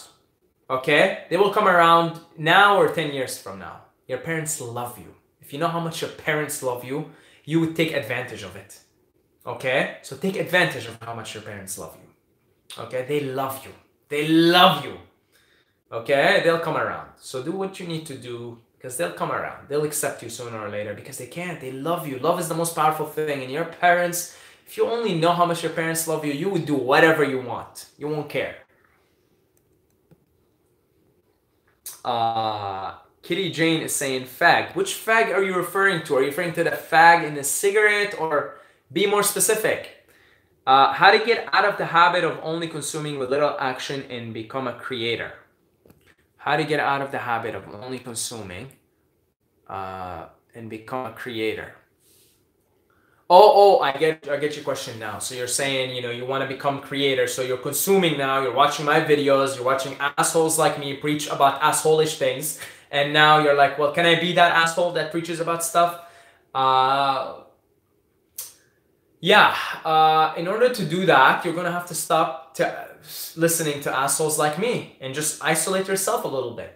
Okay, just go into a little bit of isolation, you know, and then once you're in that isolation, the spirit will speak through you and will move through you, and then you want to get to so right now you're in an extreme phase of consumerism, so you want to go into an extreme phase of creation, extreme isolation, so you can be creative. Then, and I can definitely say I'm kind of in a balanced state now where I'm both consuming and creating equally. So that's the most optimal way. Is like I consume a lot. I watch a lot of YouTubers. I listen. I'm learning. I'm the guy that I'm listening to a lot. His name is Robert Morse. He talks about like health right now, and I'm probably, as soon as this live stream is done, I'm gonna listen to him. But right now I'm creation. Okay, so you want to get to a balanced state of creation and consuming. Now, because you're in an extreme consumer state, you need to go in an extreme creation state. And for that to happen, you need to go into extreme isolation. So quit social media altogether for a month, okay? A week even. A week might set you off the path at least. Then you can come back right away and balance that. Is there a way you can control whether to have a good or bad trip? You could work with the probability. If that's all you could do, is work with the probability. And if you work with the probability, you're much more likely to have a good trip. Okay, if you maximize the probability. What are your thoughts on all that 0.8 to 1.2 per pound protein intake? Is that all advertisement? Your brother mentioned that it's not all about protein to gain mass. I'm doing my own experiment with it now. So I'm doing like a 48-hour to 72-hour fast at the moment. After coming back from that, I'm going to be working out every single day. Okay, I'm going to be, like destroying my muscles, mostly with body weight, with weighted push-ups, weighted dips, weighted pull-ups, and I'm only going to be eating fruits. So I'm going to be taking in very little protein. I'm going to experiment with it, and I'm going to see, is my muscle maintained? Is it even growing with very little, with just fruits? Because my logic is what grows your muscle? Growth hormone. So you just need to beat the shit out of your muscle, and you need to sleep. So I'm experimenting with this, but I definitely don't think we need nearly as much protein. Okay. Now there's a fine line. Do you want to be a bodybuilder? Maybe that's a different story. But do you want to just look good, have be shredded, look good, have well-defined muscles?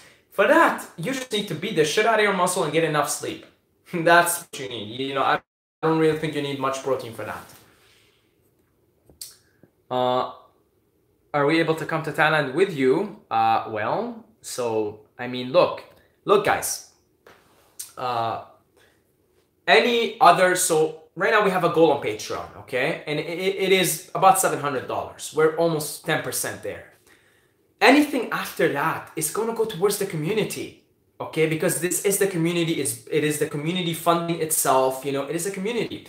So any money that goes after that, I know I said that I want to start a charity.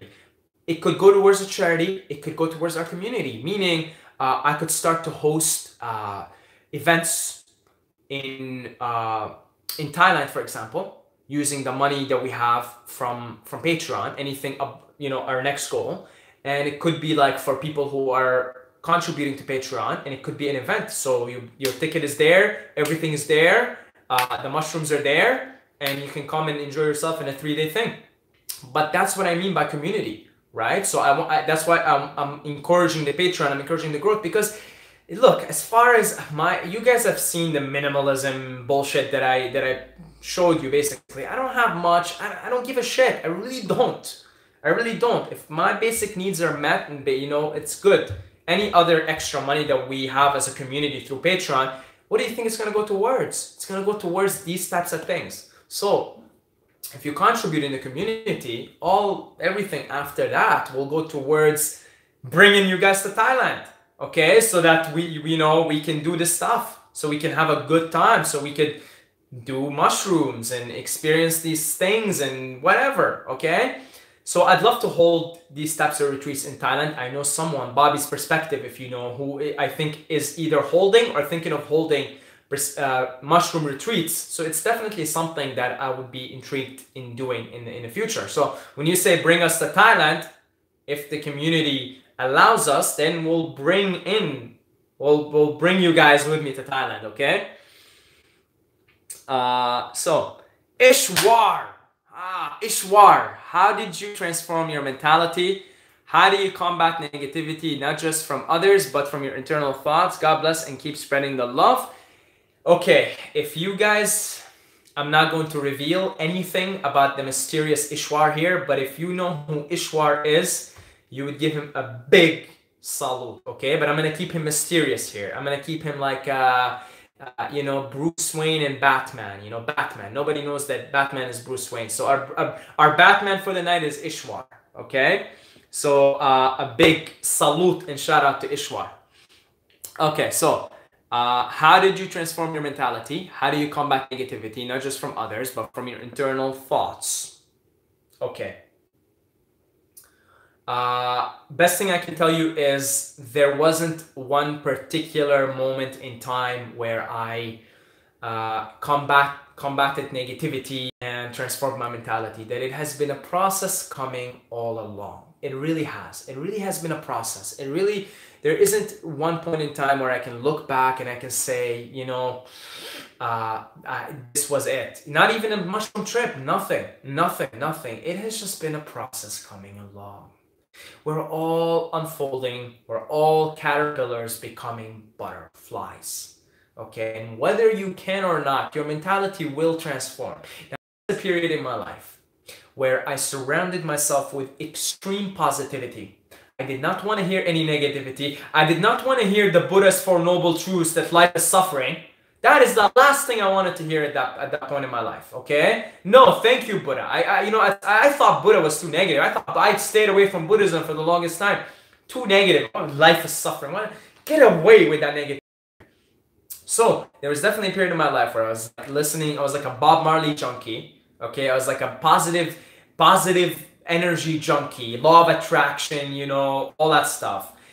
And that was necessary for me to make the change before I can move on to the next level of the game, which is to actually be more realistic with life being suffering and learning about reincarnation and all of that. So if you feel like you struggle with negativity, it's the same with our friend Hisham's question about how do you become a creator. So if you're a consumer, if you're in extreme consumerism, you're consuming material like in the form of videos or whatever, you become an extreme creator. You isolate yourself, become extremely creative. In the same way, if you're battling with a lot of negativity, forget about Buddhism, forget about life is suffering, forget about it all. You need to be in a completely positive state. Okay, so really build a wall around you of positivity. Only allow positive things to enter your life. Only positive messages, positive music, positive everything. Okay? And once you go the other way, then you can come back into the middle way, into the middle ground, and seeing that life is actually just a balance of positivity and negativity. And you're no longer ignoring or neglecting the suffering. You're just being very realistic with it. You're happy, but at the same time, you're compassionate. Okay? So if negativity is something that you struggle with a lot, and it's kind of like an extreme thing, go to the other extreme. Okay? Go to the other extreme. Stop listening to, and anytime I upload something about Buddhism, don't watch it, because it's going to depress the shit out of you. Okay?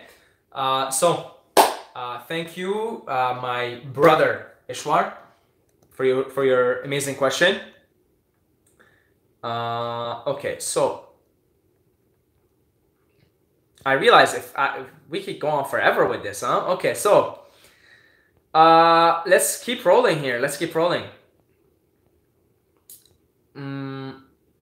Hi Saeed, tried 5 grams of mushrooms and experienced ego death. I'm just wondering if you have tried dosages above 5 grams and what were the experience? I want to try 7 to 10 in 6 months. The most I've tried was 6 grams, and that was ridiculous. Okay, I can only imagine what 7 to 10 grams would do, and perhaps in the future,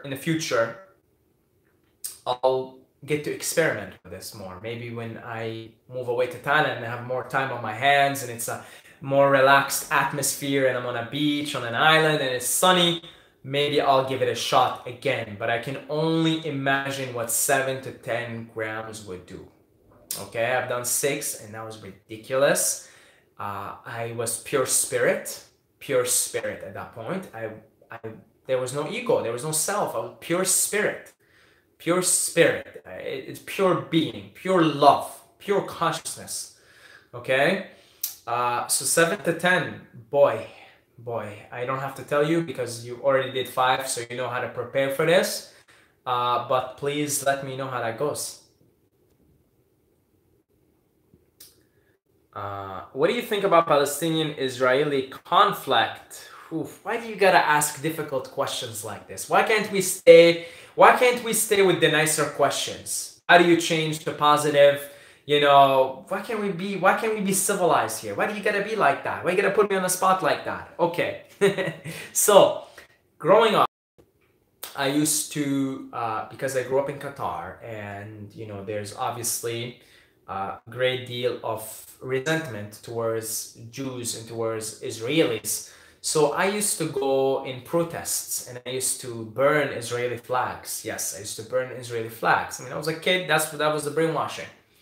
And yeah, I didn't know better at the time, so I used to burn the Israeli flag and, you know, was completely polarized in the Palestinian way of viewing it, which is they came here, they took our land, and this is our land, and we're going to keep fighting until we get it back. But you see the problem with that. Hippies create police, police create hippies. Dark creates night, night creates darkness. That it's going to take someone like that. It's going to take a big figure on one end, okay, to say, I forgive you. Maybe on the Palestinian end, because there's a lot, I can totally feel it, okay? I grew up in that environment, okay? There's people whose families have been killed, you know, by like an airstrike or something. But it's going to take that. It's going to take someone to say, you know what, let's put the past behind us. And from there on, we can work on something. We can work on a practical solution. Until then, just watch the fire get even bigger. It's unfortunate. Can you talk a bit about synchronicity? How has it an impact? Asking on behalf of a friend, Ibn Battuta. Okay, well, we'll answer Ibn Battuta here. So synchronicity. Synchronicity, somebody asked this earlier, and I said everything is synchronicity, because everything is synchronicity. Everything is synchronicity. It's all written. It's all written. So things can only happen in a synchronistic way. In fact, I was listening to Alan Watts yesterday, and he said something. In Zen Buddhism, they teach you that you can't make a mistake. They tell you can't make a mistake. There's no mistake you can make. Because you can't make a mistake. Because it's all perfect. Okay? Because it's all synchronicity. So think about it. Try to go through life saying, I can't make a mistake. You're driving your car, I can't make a mistake. Even if I get in an accident, that's not a mistake. Okay? You just tell yourself that. There's no mistake. I can only be perfect. There's no mistakes. There's no mistakes. And watch everything transform into a pure synchronistic experience of what is. Okay? So really, like, people who are really into this stuff, Zen Buddhists, okay? I'm like starting to learn about Zen Buddhism. And yeah, that's one of the wisdom. One of the wisdom is you can't make a mistake. And that in the same way, life can't make a mistake. There is no error in the game. There's no mistake. It's all perfect. Therefore, it's all synchronicity. Okay? So try to go through life like that. I can only be perfect. There's no mistake to be. I can only say the most perfect thing. There's nothing I can say that is wrong. That is a mistake. And pretty soon, the whole experience of living, of being, will transform and become synchronicity. So yeah, shout out to Ibn Battuta. How many grams of psilocybin mushrooms do you recommend to take in the forest, Saeed? I don't know what is your experience with psilocybin, but start off with 2 grams if you're a beginner. I'm 19. Do you think I'm too young for shrooms? I've met some 19-year-olds that will schooled me in philosophy. So I don't know. If you're ready for it, you're ready for it. Doesn't matter what age. What's going on for the past couple of days with me? I'm seeing 11, 11, 33, 4, 4, 4, pretty much every other day. And when I'm experiencing deja vu every day, yeah, that's normal. That happens when the soul wakes up. You're going to experience these things in excess. and then it'll balance itself out. Okay, so just go through the experience. This is totally normal. What is this a simulation? What is our if this is simulation, what is our purpose? Our purpose is to become free, to become liberated, to reach moksha, to reach nirvana. That's the purpose. To be liberated from the cycle of death and rebirth. But you do recognize that in order to be liberated, you need to be a prisoner. So meaning, it's a game at the end of the day. There's no purpose, there's no meaning. Because when you get liberated, when you reach nirvana, when you become liberated, you're a Jesus, you're fully realized, you're a Buddha. Buddha means awakened. You fully finished the game. You're done with the game. When you're fully done with the game, when you fully finished it, all that happened is you became who you were before you started the game. So tell me, where is the point in that? Tell me, where is the meaning? There's no meaning. You're it. You're it. You're it. You are it. So really, in the grand scheme of things, there's no meaning. But the meaning is, again, the paradox.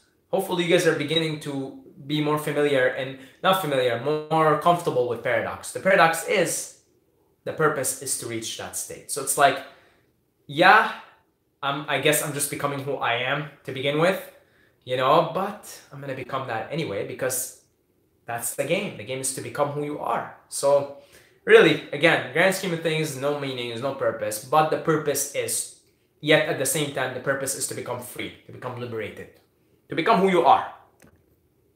Self-realized. I'm playing video games very often. Do you think it's a waste of time? I also do yoga and meditation. And one more thing, is sugar fattening? No, I don't think it's a waste of time playing games because you're just playing a game within a game. Okay, so I don't think it's a waste of time.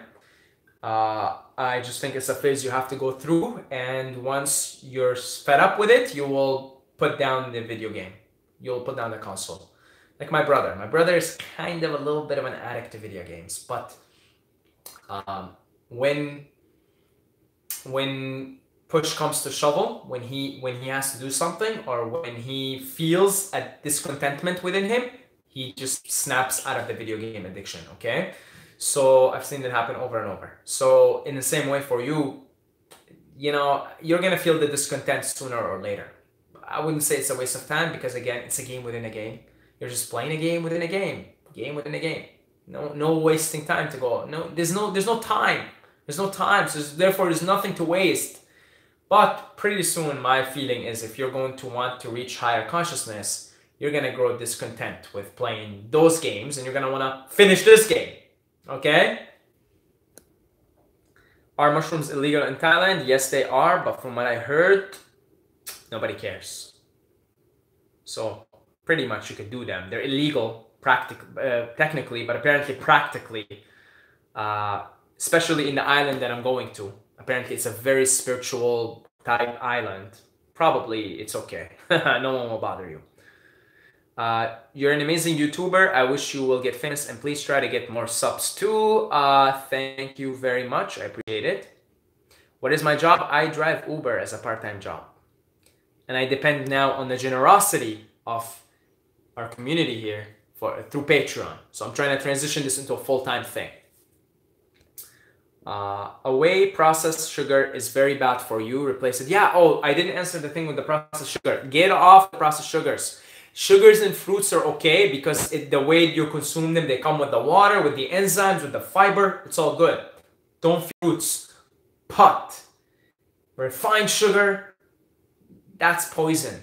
That's poison. So stay away from that. They're selling psilocybin mushroom smoothies in Thailand. Yeah, exactly. Practically, from what I heard, practically they're legal. Practically. Also, how should we talk to girls more? How do you not get scared, and how do you make moves on them? How should I talk to them without being weird? And how to break the ice with girls? You want to be spontaneous. So pretend like you can only say the right thing. Okay? Like if you go up to a girl, just be like, whatever I say, it's perfect. If you pretend like everything you're gonna say is perfect, and there's no mistake, then you get in a spontaneous state because you're not afraid to hold back your words and hold back your thought. Okay? You're just like, it's perfect. And you're just like, everything that I say is perfect. Everything is it doesn't have to be right. It's not right. It's perfect. Okay? Meaning you can't make a mistake.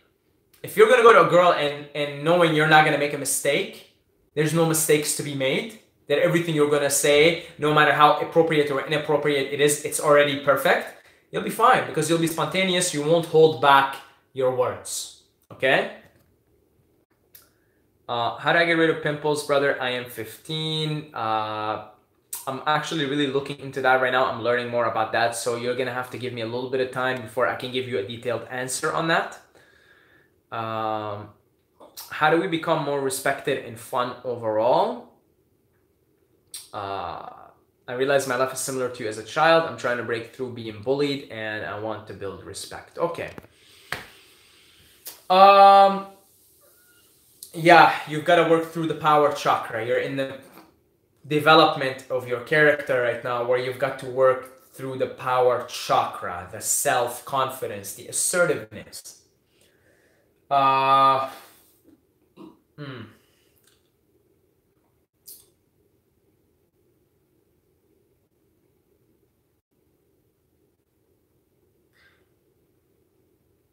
You know, look into building yourself as a man. Okay, this is not an answer I would give to usually. Okay, because you know, in most of my videos I go beyond the duality of male and female and I try to bring the oneness thing, but I'm trying to give you an appropriate answer for your situation. Work on being more manly, more masculine. Okay, you know, that's my answer to you here is do manly things, build a good physique, okay, and take up martial arts and take cold showers and exercise regularly and do independent things. I mean, when I started YouTubing 3 years ago, you know, part of the appeal to it was I wanted to be independent. I wanted to start my own thing, you know? It's a very masculine, manly thing, if you will. So, yeah, you know, get into that. Get into that scene. Get into that vibe. Don't get stuck there. Don't get stuck there. It's just a role. You're just playing a role of a man now, okay? That's it. Don't get stuck. But go get into it for a little bit. Okay, it'll help you. Before you're able to transcend it, get into it. Get into the act before you transcend the act. So get in the act of manliness and being a male and really, you know, being a man here. So take up martial arts, work out, build a good physique, do what a good manly guy do, right? And you'll give you respect. You know, when I started doing martial arts and when I started benching more and, you know, did wrestling in grade 12 and, you know, people started respecting me. You know, they started backing off. No one would dare bully me anymore. I had a pretty good reputation. You know, and people would hear about the wrestling tournaments and they would hear about like Saeed kicking ass and they'd be careful. Okay, they started to compare me with other people who were considered tough guys in other schools. So yeah, do that for now. It should help you. Round or flat? Probably round. I haven't gone down that rabbit hole, but probably round. Probably round. Everything in existence seems to be round. So it probably is round. Probably. Because as above, so below. If everything is going like this, then probably where we're living on is some kind of a round thing.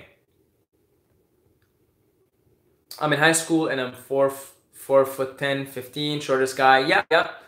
Yeah, I feel you. I really feel you. I really do. You'll grow even more. Make sure you take care of your health. You eat good food and you sleep well. Take cold shower. You'll grow. You're not going to just be 4'10". You'll grow. You'll probably grow to be like, I'm 5'6". You might end up being 5'6". You know, you'll grow. Don't worry about it. But like I said, all the stuff that I just said, you know, about take up martial arts. Martial arts. For whatever reason, my heart tells me the answer for you is martial arts. For whatever reason. So here, I put it out.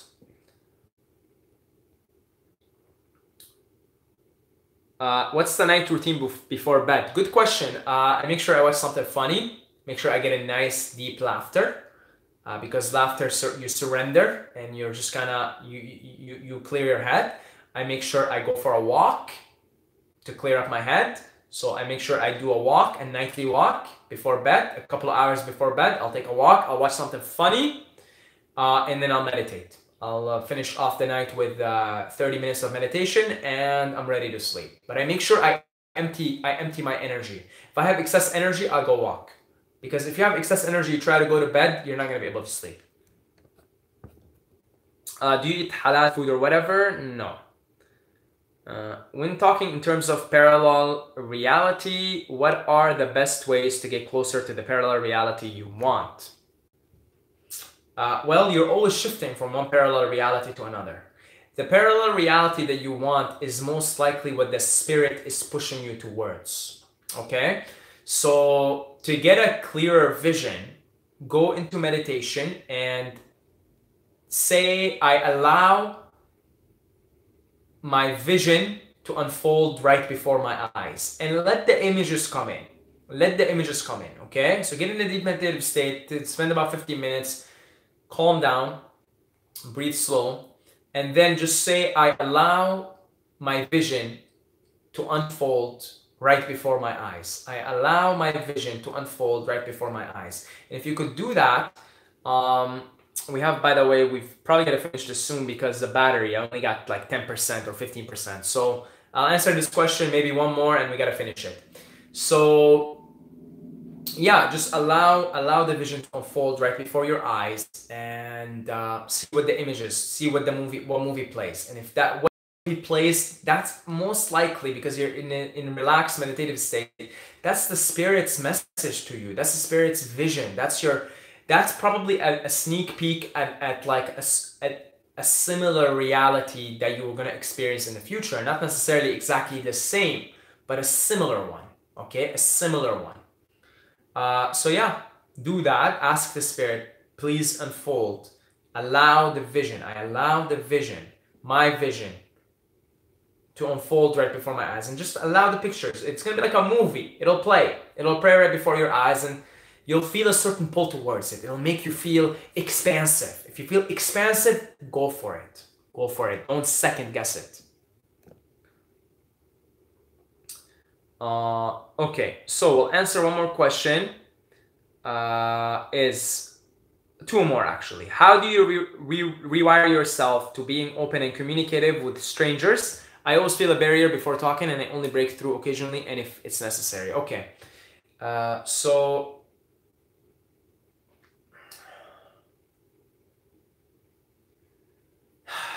you've just got to allow love to flow through you.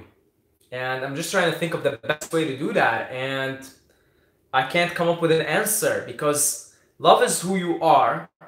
Love is a state of being. It is who you are. It is not something you fake. It is not something you try. It is simply something you become. You don't even become it, you're it. And I'm thinking of the best way to become loving, and I guess cultivate more compassion. I'm gonna use some, I'm gonna use some Buddhist wisdom here.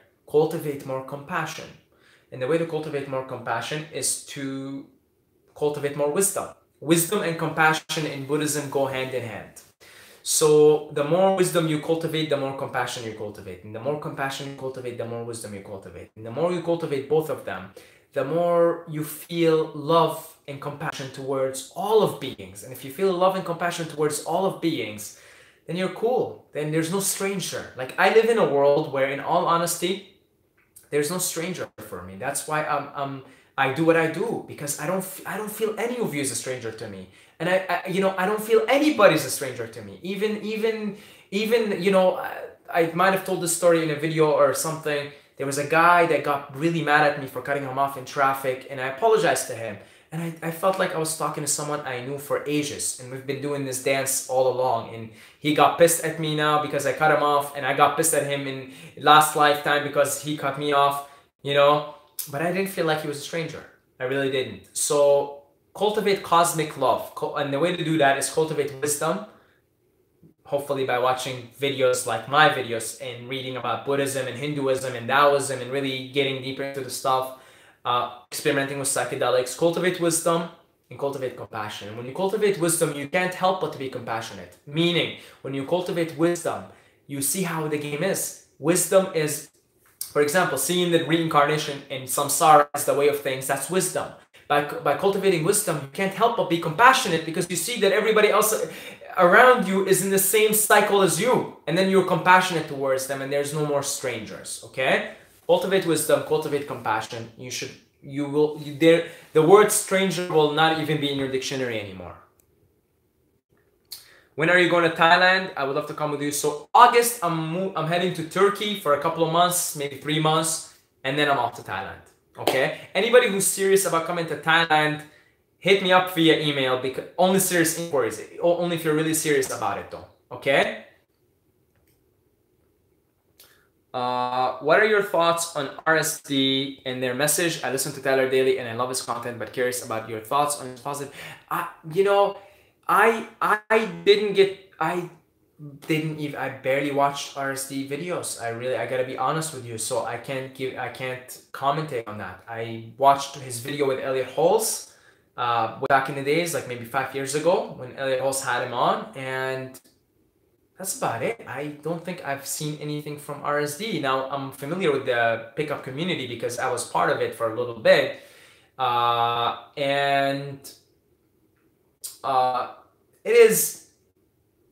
it is a stepping stone on the path. Don't get too stuck there, okay? It's a stepping stone. I get it. You grew up, you were insecure, you didn't have any girl attention, and now you want that girl. I get it. Go through it, but don't get stuck there. Move on to the other levels, because it's just one level, and it's not a very high level in the game. And I think even RSD, from what my friend told me, because my other friend that I had on the podcast, Ali, he listens to RSD. He told me that RSD's material now has become a lot more spiritual. So even he, I don't watch this material, but even he is leveling up now, you see? So don't get too hung up on the pickup thing. Do it for a little while. It'll wear out. It'll wear out. It'll wear out. And just keep moving up the levels. Okay? So, let's see. We have a little bit more in the battery here. So, big question from Batman. Throughout your journey to enlightenment and realizing self-actualization, how do you stay content or find contentment within yourself? Finally, how do we all start out the journey? So, because you, Batman, right? I'm going to use Batman's trick. I'm going to use your own trick. You're asking me the question. You gave me this, okay? So,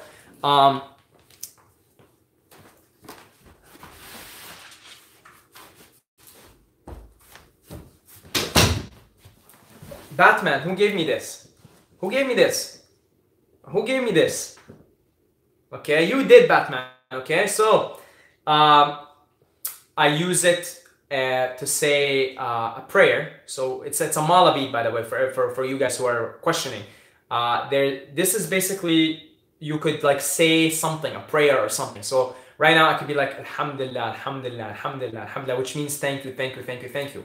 So I keep this with me. I keep it with me almost everywhere that I go, and I just recite like I know in Sikhism, for example, it's called Nam Simran, right? This is reciting God's name or saying a prayer. So I just keep saying thank you, thank you, thank you in Arabic, in English, and whatever. And you just keep doing it. It becomes a habit. It becomes a habit. Then you're more content. The more you say thank you, the more you're content, right? So I'll go through one bead, I'll be thankful for health. Another bead, I'll be thankful for doing what I love, and so and it becomes a habit. So in a way, contentment can be practiced, and it's through devices like the mala bead that you could do that. So I mean, Batman, you gave me this, so get on that, bro. Get on that, okay? I'm also really interested in studying spirituality consciousness, but I feel like the lessons I haven't been integrated. Okay, you know what, guys? I really would like to stay. There's quite a bit here of you. There's 28, and I want to keep going with this. So if you hang here, give me 3 minutes. I'm gonna plug in the charger into the phone. Okay, I'm gonna go take a leak, get a cup of water. So there's 29 of you here. So just hold on. Okay, 3 minutes, do some meditation or something, be patient, okay? Don't be like most millennials here, okay? Cultivate a little bit of attention. So I'll be back in 3 minutes. Give me 3 minutes.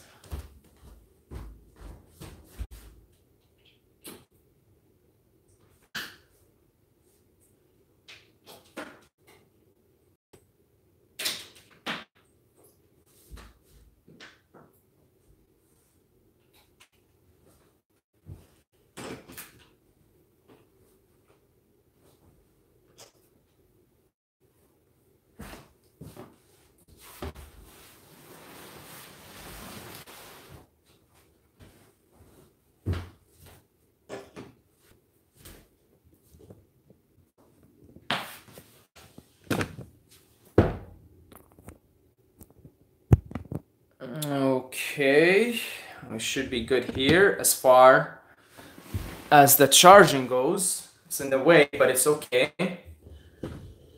All right, let's see. Yeah, I can live with that. So now I gotta go answer nature's call. So I'll be back.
Well, you guys are actually patient.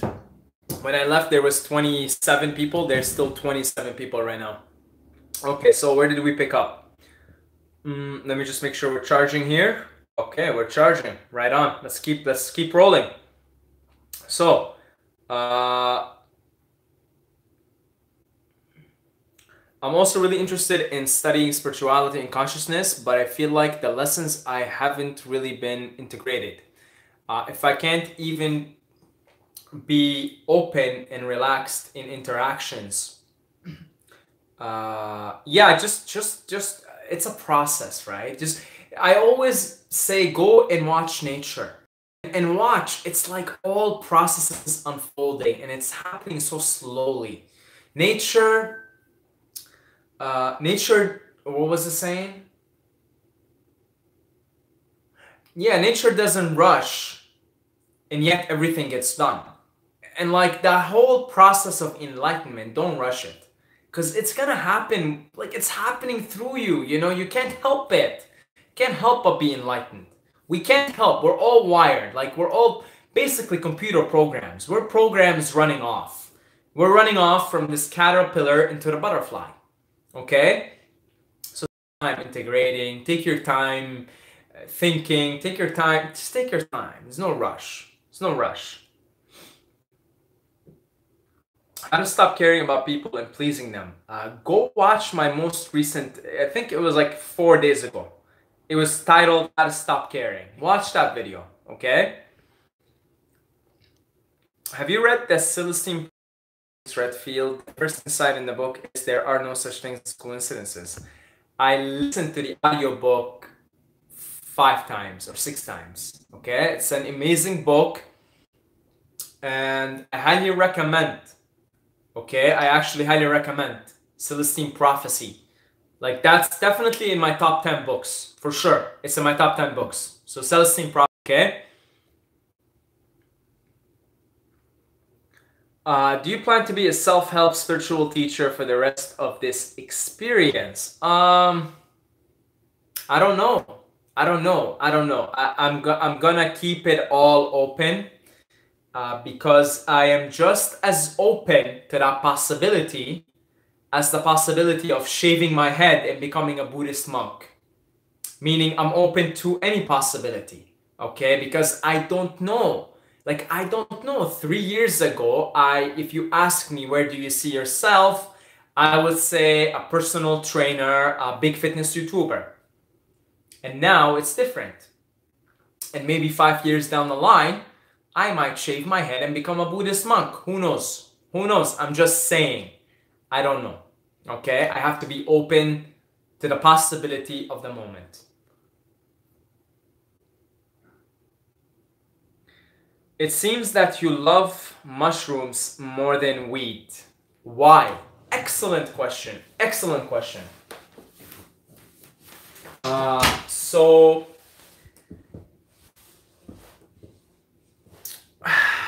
weed dulls me a little bit. Okay, I'm not gonna lie, it dulls me.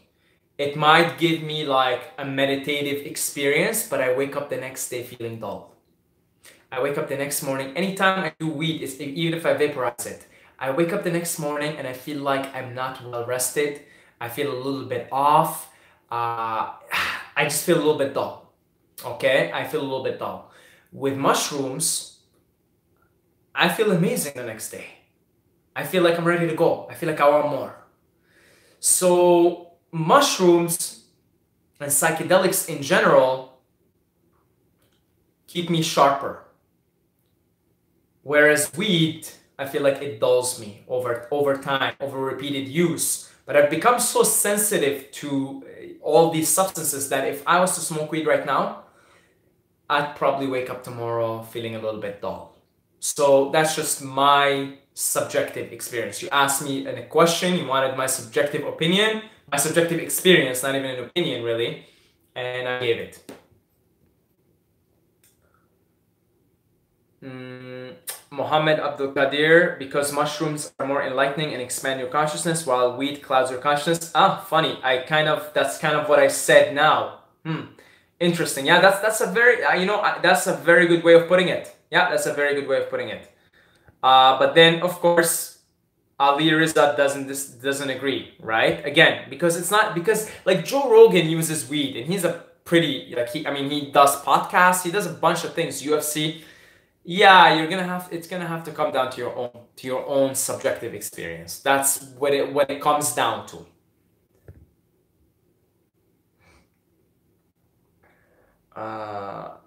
Will you ever come back to the motivational videos and the badass attitude like in the Just Do It experiment? Maybe. Who knows? Maybe. I don't know. I don't know. I don't know. We'll see. Probably not. I played that character. I played that role. It was such an play because it was the perfect role for me to play at the time. Now it's time to play a different role. So probably not. I don't feel inclined to motivate anyone. So if I'm not feeling inclined to motivate anyone, I'm not going to motivate anyone. Simple as that. I don't feel like I want to motivate anyone. I don't feel like I want to motivate myself. So I just answer the call of the moment. If I'm not feeling like I don't even motivate myself anymore because there's nothing to be motivated over. There's just isness, right? Because of that, I'm not inclined to motivate myself. Therefore, I'm not inclined to motivate others. Therefore, that character is probably, I'm done with it. I'm putting on a different character now, a different layer of the onion, a different mask, right? So, whatever character I'm playing at the moment is the character that I need to play. Okay, and that character will be changing progressively and will continue to change because as long as I am this package in nature, I'm part of nature. The only rule in nature is that change. Okay, change, impermanence. The 3 marks of existence in Buddhism. Life is unsatisfactory. Life is impermanent because it's always changing. And there is no self because it's all one. How tall should you be at 15? I don't know. I feel like mushrooms magnifies what you need to know and help you realize and confront your problems, while weed just makes you run from your problems. If weed is used in the right context, it could act as a helper. It really can, in my opinion. Do you watch Pokemon anime? No, I watched it when I was a kid. I have done my research. Psychedelic is very, very dangerous. It has been touched by Satan. I don't know what to say. Okay, you're right. You're right. You're right. It's the devil's tool. There's nothing I can say. You're right. Psychedelics are the devil's tool. How to stop being afraid of opinions and rejection. Follow your dreams with conviction. Watch my recent video called How to Stop Caring. Alhamdulillah, Bismillah, Allahu Akbar, repeat it. Yes, yes, that's with the mala bead. I actually had demonic, devilish feelings on psychedelics, but I integrated as a reflection of my ego, devilry in myself. Brilliant. Oh yeah, I'm gonna read this again because this is really a very intelligent comment. I actually had demonic, devilish feelings on psychedelics, but I interpret it as a reflection of my ego, the devilry in myself. Because who do you think is the devil, baby? Who do you think is the devil? You're the devil. Who created the devil? Even in the story of creation, who put the devil there to tempt Adam and Eve? Because you're the devil. This is the way you play with this element of evil, of the element of the devil. Okay, so that's the brilliant comment. And to comment further on that, look out, guys. Look out for my future video in this week between Monday. It's already scheduled. It's called Buddhist Cosmology, Heavens and Hells and 31 Planes of Existence. Okay, look out for it because I talk about all of this. I talk about demons. I talk about hells. That stuff is real. It exists, and psychedelics can take you there if you're not prepared. Okay. However, you also recognize that who do you think the devil is? Is you. Is you. It's not external to you. It's in you. It's the ego. The ego. The devil is the ego. That's what it is. It's the shadow aspect of the self. That's what the devil is. It's not outside of you. It's not some guy whispering in your ears. Although it kind of is. I mean, it is. It is that voice. That's just you. You're playing a game with yourself, and you're playing as if you're the devil. Okay, so that was a very brilliant comment. Thank you very much for that. I can now see how it could be mistaken as Satan's work. Exactly, because it could take you to those other realms.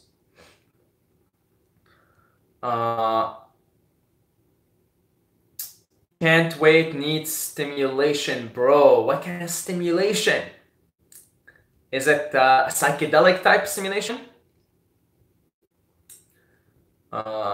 Life is all a joke, right, guys?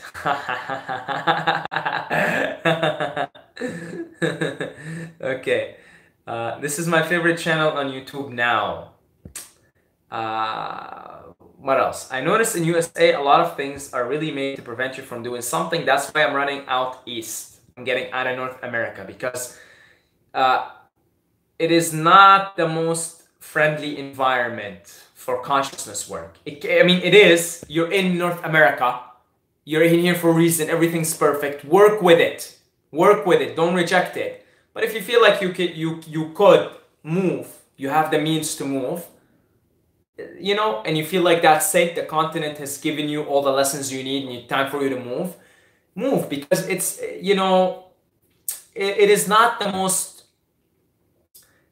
friendly environment for a flower to grow. If you're a flower, you need to put yourself in the most optimal environment, right? So there are other softwares, if you will, other than the North American software that could help you further down the road with this work.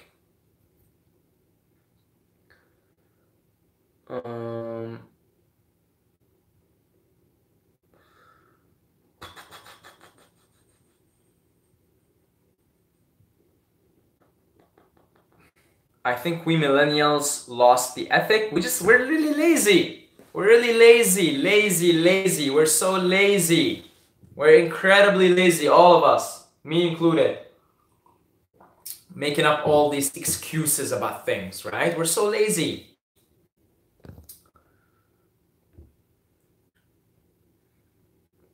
Okay. So I like the dialogue that you guys are, the conversations that you guys are having. Let's see. Let's keep going down here. I'd like to catch up.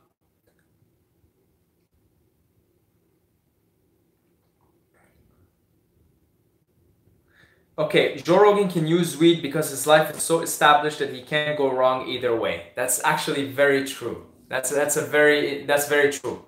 It's true. Joe Rogan already has his shit together. So you're right. His life can go. He can do weed, no weed. He can do mushrooms, no mushrooms. He's gonna be fine because he already has his shit together. So yeah, exactly. It's all context based. It's all context based. Did Wim Hof first time today was trippy good feeling. You could induce DMT with Wim Hof breathing. You could legitimately induce DMT if you put on a blindfold and you go deep enough into the breathing. You will start to see geometric shapes and you will basically induce a psychedelic experience. You'll start to see the clear white light, see lights everywhere. It's incredible. It's incredible. This is an ancient practice. It has many names. Holo breathing, Bastrika. It's got a lot of names, so it's not exclusive to Wim Hof per se. He's bringing it to the West, and he's doing a brilliant job at it. But really, it's very trippy. You could literally never have to do psychedelics, just induce the production of DMT, okay? Just through going deep enough into the breathing. But don't expect first time and do that. You need to practice it just like anything else. Just like a sport, right?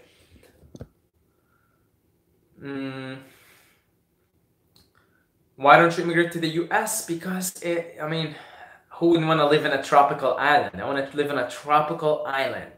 Okay, and I have the opportunity to do that now, so I'm not gonna say no. What do you think about getting high while on shrooms? Is it a strong shroom experience? I find that if I smoke a little bit of weed towards the end of the trip, it just kind of prolongs the trip. That's just my experience. Nice stream, thank you.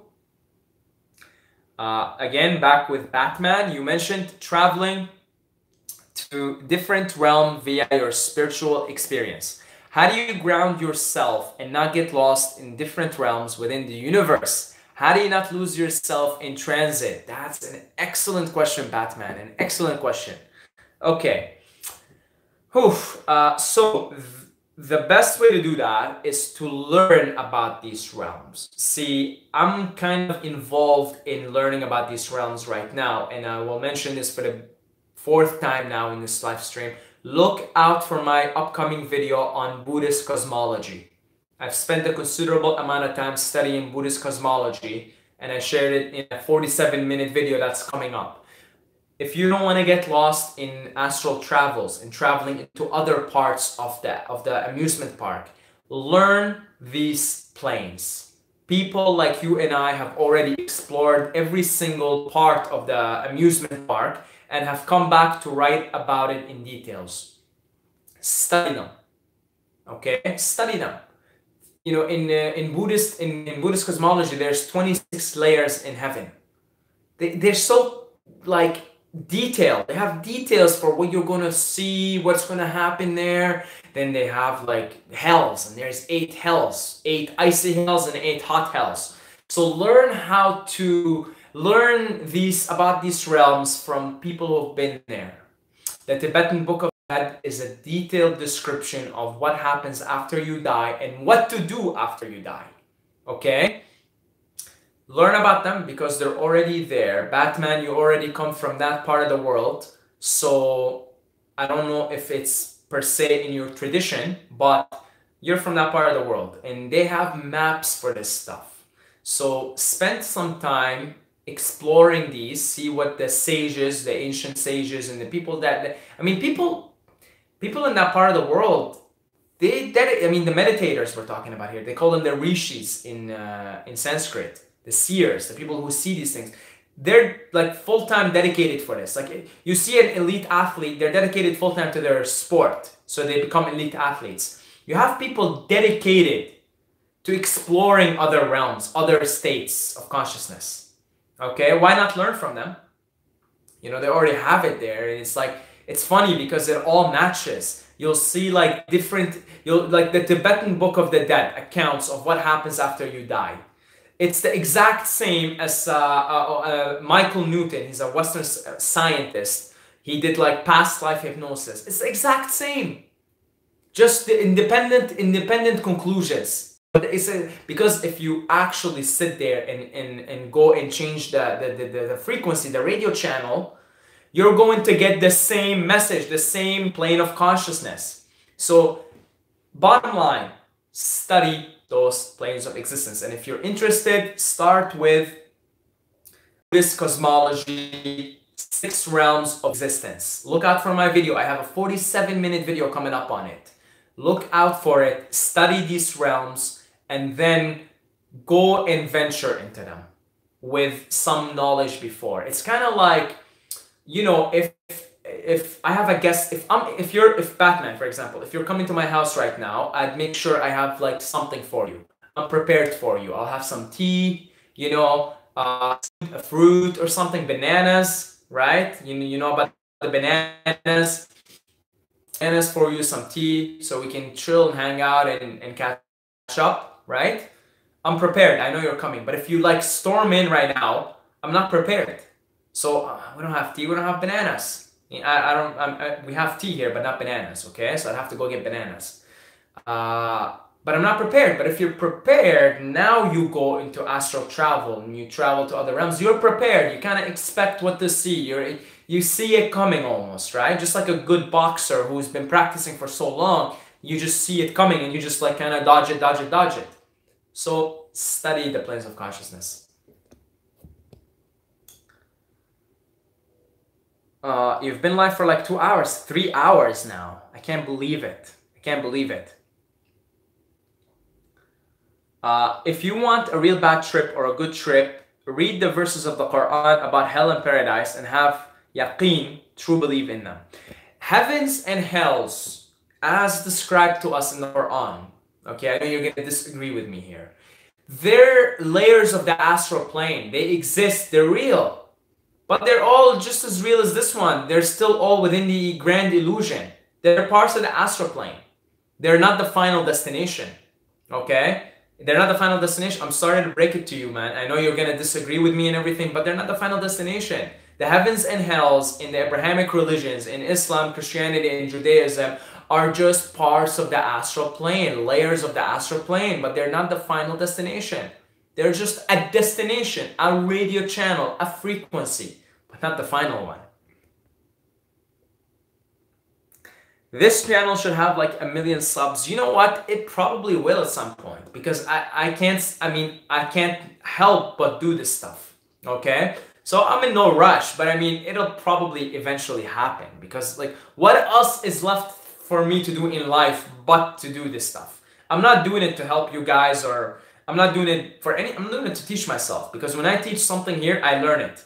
The best way to learn something is to teach it. So I learn about it. I'm like still unsure, like, you know, but then like when I made the video that's coming up about Buddhist cosmology, the 31 planes of existence, I now understand it because I spent 47 minutes teaching it.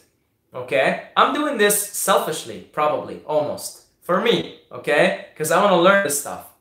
And so probably we're going to get to 1 million subscribers. That's just inevitable. That's going to be a byproduct, right? The one who plants trees, knowing that he will never sit in their shade, has at least started to understand the meaning of life. Wow. Wow. God bless. Oh, brilliant. I'm going to read this again. The one who plants trees, knowing that he will never sit in their shade, has at least started to understand the meaning of life. That's the same thing as karma yoga in the Bhagavad Gita. Do things because, not because you're going to get something out of it. Right? Not because you're going to get something, just because it's supposed to be done. Not because you're gonna have something out of it or whatever. Just because it's there, it's what's to be done. Because at the higher level of the game, you recognize you are the game. You're the game, you're it, you're all of it. So you plant trees because what else is there to do but plant trees? Not because you're gonna sit in their shade. Okay, so that's brilliant, very much. By the way, also most Sufis and Hindus use weed, not psychedelics, depending where.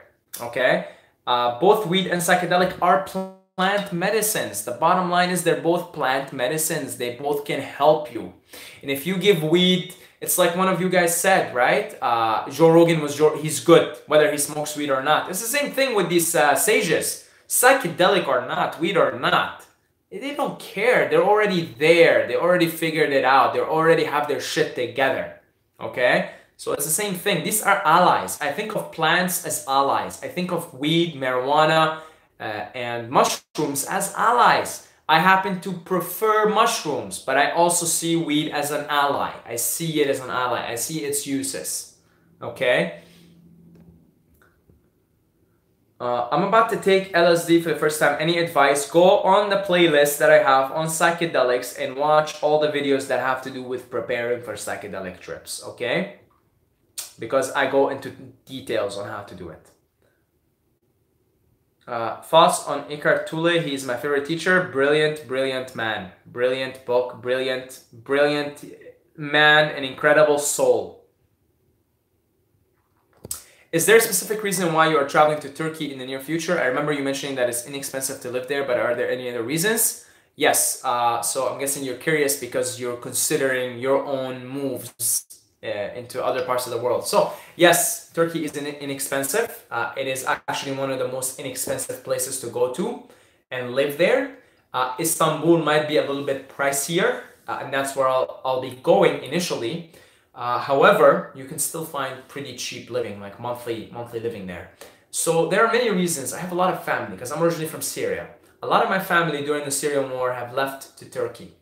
So I have aunts, I have like a lot of family in Turkey now. Like it's crazy. It's in the last 6 years, I went from having nobody in Turkey to like having a sizable family there, aunts and cousins and whatnot. Okay, so that's one big reason is I will go there, there will be family, and I will be staying with family for the first little while.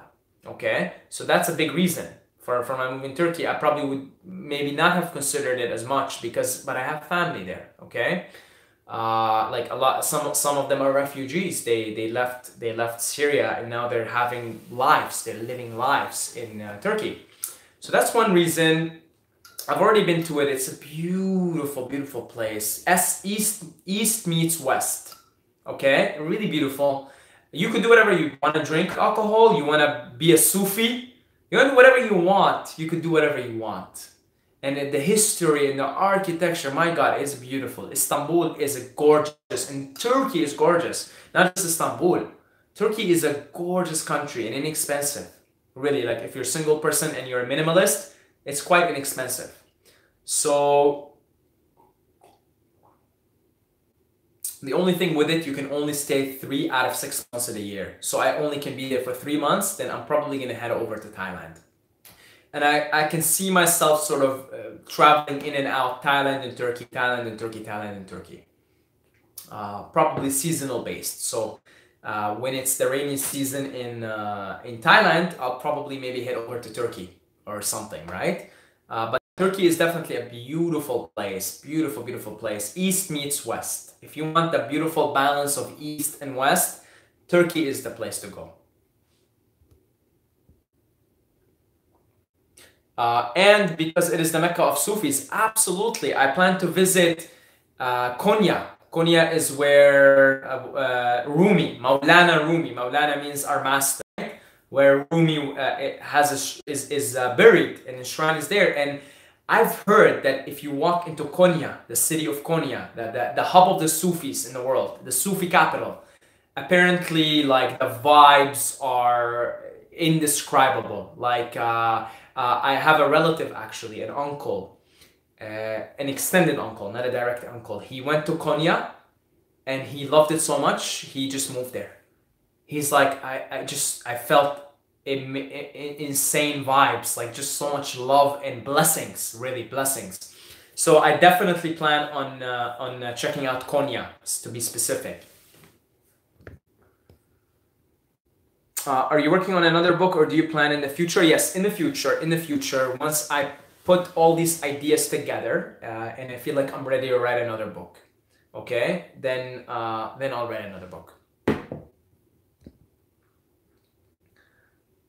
This is so funny because I bought the Mindfold blindfold. You're always wondering how many sets do you do. Okay, yeah, so you put the blindfold thing. I do 5 sets of Wim Hof breathing, okay? And if you do 5 sets, you'll see the clear white light that the Tibetan Buddhists talk about in the Tibetan Book of the Dead, okay? You'll see the clear white light. So 5 sets, 5 deep sets. I mean, you know, with the blindfold, you can totally focus on breathing, because these are the most deceptive senses. If you can go beyond the sense of sight, then you can really start to go to other places. This is the most deceptive one right here. Do you think it is more beneficial to wake up an hour early to meditate and visualize, or use that hour to sleep instead?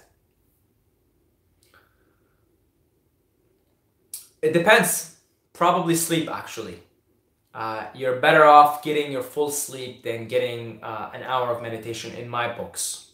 Just in my books, okay? I'm better off waking up well rested than waking up and meditating and maybe getting that initial boost from the meditation, but maybe in the middle of the day feeling a little bit tired. I would rather, in my books, I would rather get the extra hour of sleep. Just me though.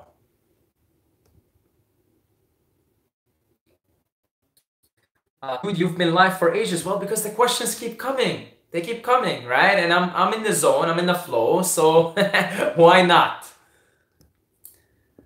How do you be alpha and very masculine often? No fear, confidence, intense love and sex. Amazing connections. Okay.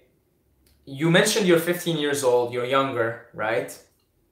But I'm going to give you an answer that's timeless, and that is contemplate death and contemplate it often.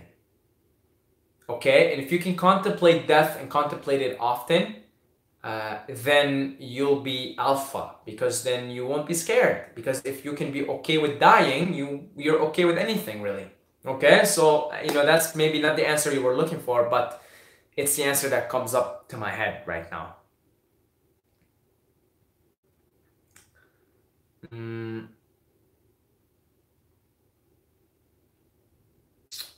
Yeah, so JK, you've been listening since your nap time, eh? The rings you're wearing are beautiful. So yes, this one here is the eagle, which symbolizes liberation and freedom, because, you know, the eagles are flying and they're the masters of the skies, right? So I really love the eagle, and I always said if I wanted to be an animal, I would want to be an eagle, because they just fly and they're amazing and they're magnificent. They're so, like, they're just such a symbol of freedom, right? And I know that this is what we're here to do, to be liberated, free, okay? The other one is from my sister. She gave it to me when I graduated, okay? And I just think it's a really pretty ring. And yeah.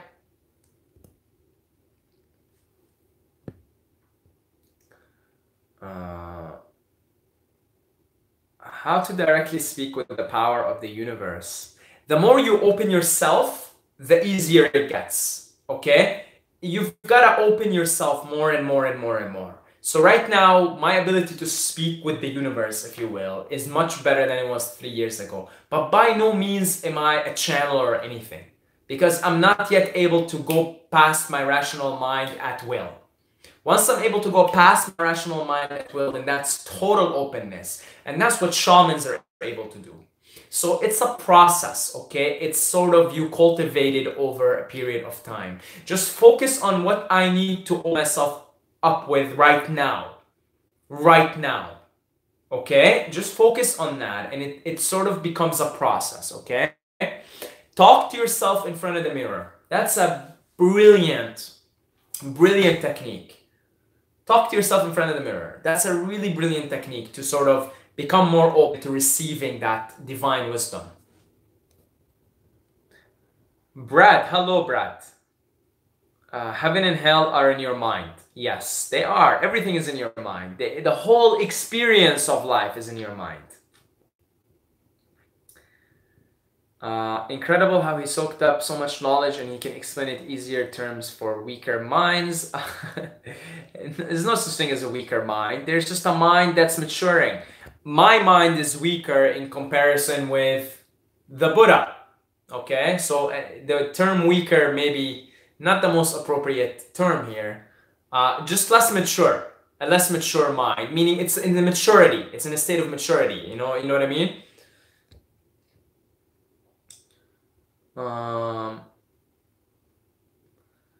I hope you're not vegan. So right now I am fasting. That's what I am. So I'm not vegan. I'm just fasting.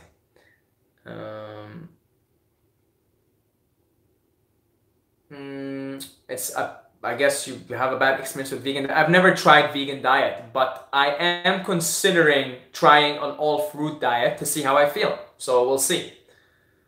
Ever had intercourse on psychedelics? No, I haven't had that honor. Not yet, anyway. It's a beautiful country, Turkey. I order things we can't get here from Turkey too. Yeah, Turkey is a beautiful country. Said you gotta do travel vlogs? Absolutely, absolutely. If veganism was so good, so donkey is the king of the goodness. Can you share tips on being a minimalist and how to stop being attached to your material possessions? Minimalism is a natural byproduct of spiritual evolution, because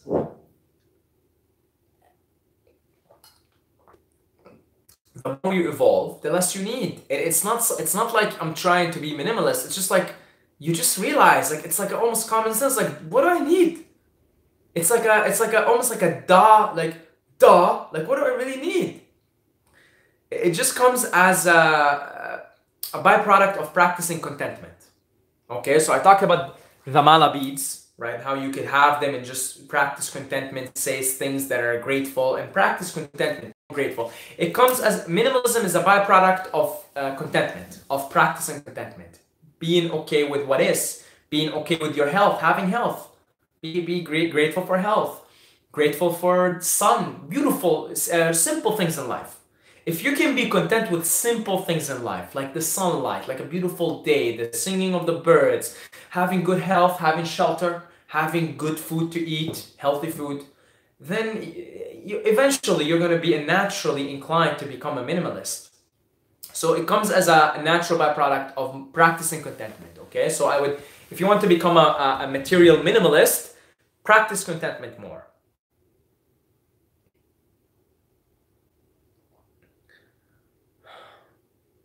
Veganism is an Illuminati plan to control population along preaching LGBT business. Again, that's your opinion.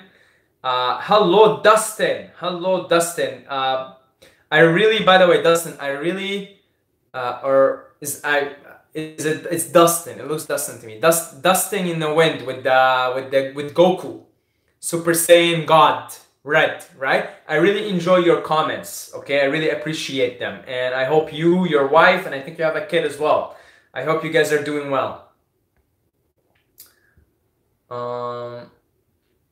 Thoughts on MDMA? I've had the same question earlier in the live stream, and I have not had enough experience with MDMA or enough research on it. But I'm totally open to actually experiment with MDMA. I'm totally open for it. But I've only had one experience with MDMA, and I just haven't done enough research, so I can't comment. Eating more vegetables is beneficial. Dogma around diet is the problem. Yes, dogma is the problem.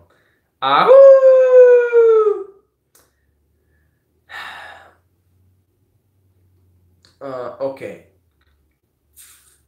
Hey Saeed, do you consider yourself a red pill or blue pill? Red pill being truth over happiness, and blue pill being happiness over truth. Uh, no, neither. Neither. Because happiness is truth. Okay? Happiness is truth.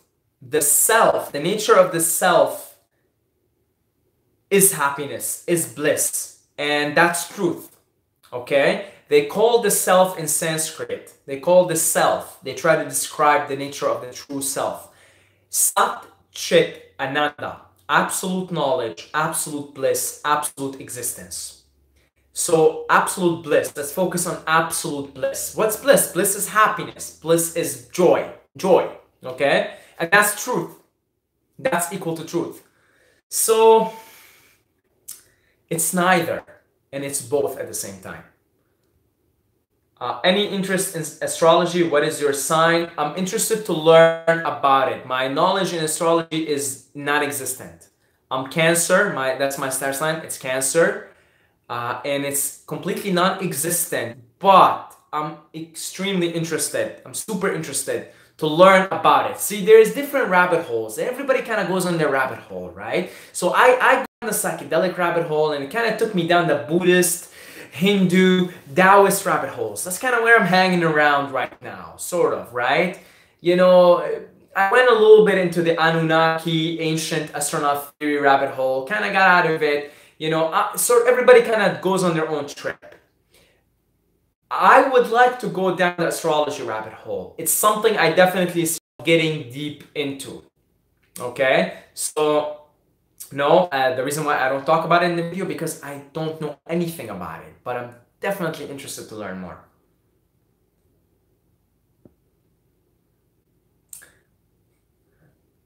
It's amazing to see your growth mentally, spiritually, and physically. You're a testament to spiritual awakening in our journey to enlightenment. Finally, you're the dark knight shining hope through your own journey. God bless you and keep spreading that love. Thank you, my brother. Thank you, my brother. My brother Ishwar, my brother Batman. If you guys know who this guy is, you would take a bow. So thank you, and God bless you, and hope to see you soon.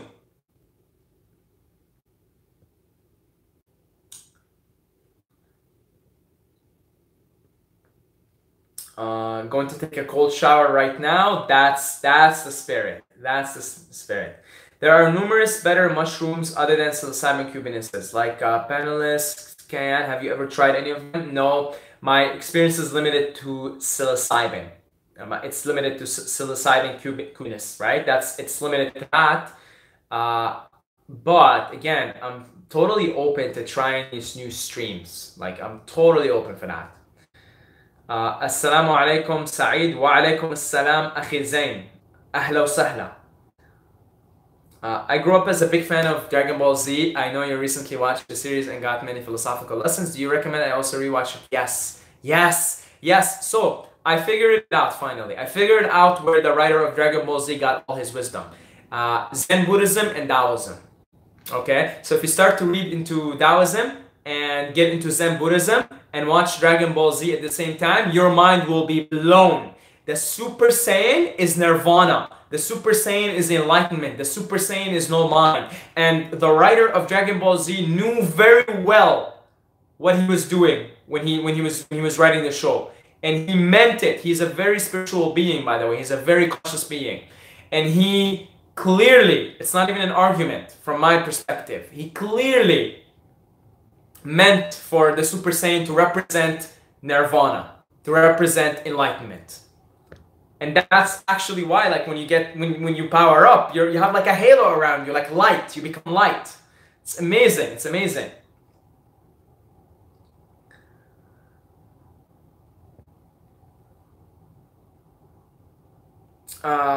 Let's see. What do you do about harmful people?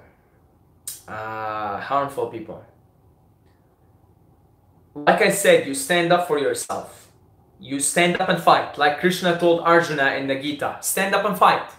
Stand up and fight. Stand up for yourself. I recommended you take up martial arts for that reason, because you've got to stand up for yourself. Sorry, I can't hang out. I'm at work. I'm going to try to put some healing energy into my x-rays. Much love to everyone in this chat. Much love to you, Dustin.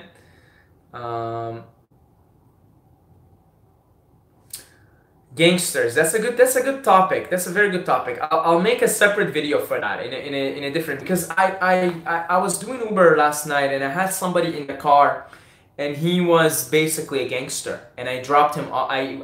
We even talked about it. I told him, what do you do? He said, I run this town. I said, well, I know you're mean, you know, you're in the streets doing what you gotta do. So you know, but I was very kind to him, and I saw that he's a very kind man too. And we talked about his kids. He's got 3 kids. He just has a 2 months, and he's a gangster. I dropped him off in a crackhead part of town. Okay, like completely crackhead part of town.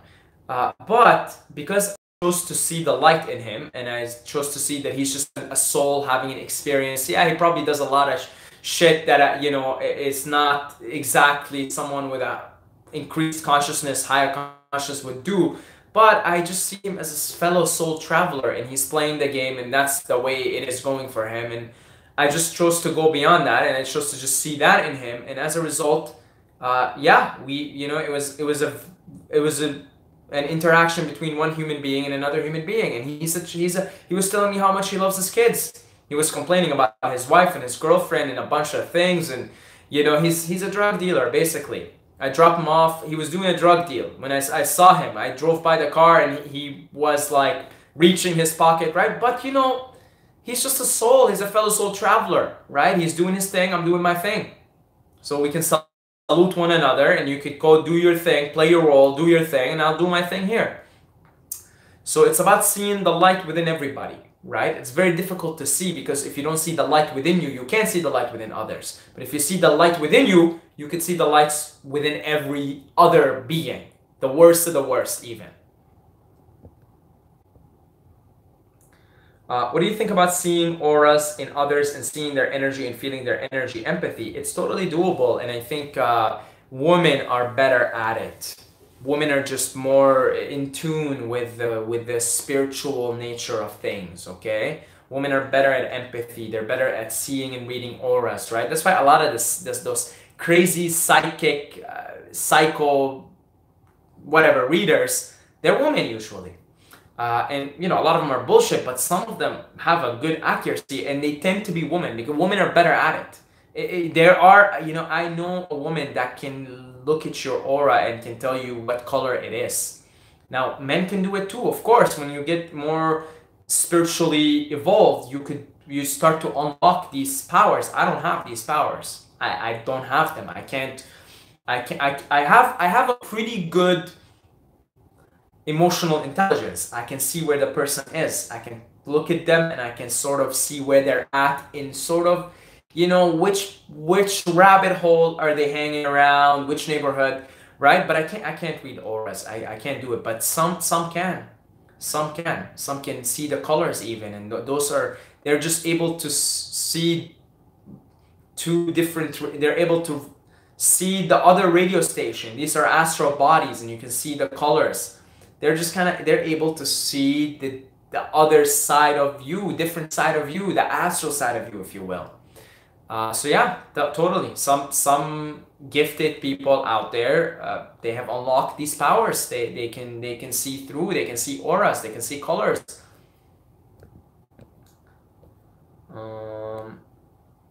Dragon Ball is loosely based on the legend of the Monkey King, I thought. Huh? Really? Would you mind elaborating on that? I'm very, very interested, because I'm seeing a lot of Taoist and Zen Buddhist symbology in it. Okay? That's what I'm seeing. Do you take stomach cramps when you take mushrooms or LSD? No, only because I fast and I eat really healthy leading up to it. However, in some of the times before I started really paying attention to what I'm eating, like one time I did shrooms after like a big dinner and I got nauseous. I got nauseous. It wasn't good. I got nauseous. So it can definitely make you more nauseous. It can definitely give you cramps and whatnot. So that's why I recommend you do it on an empty stomach. I recommend you eat really well leading up to the trip. I've always assumed the creator of the Dragon Ball Z was enlightened. He's definitely up there. He's definitely up there.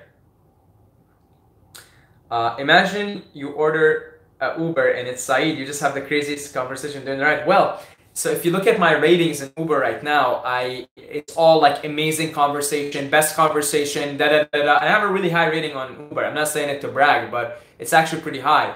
And it has to do with a lot of the conversations that I get into. And we're gonna have a guest in the Cosmic Theater podcast that I met on Uber. She's a lovely, lovely lady, and we have her scheduled.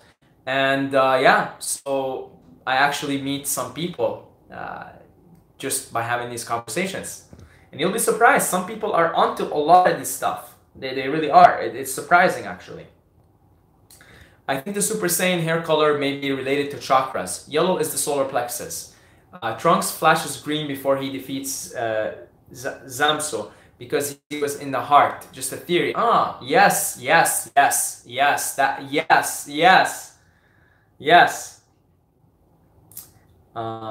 What are a few ways or foods to boost testosterone? Fish is probably a good way.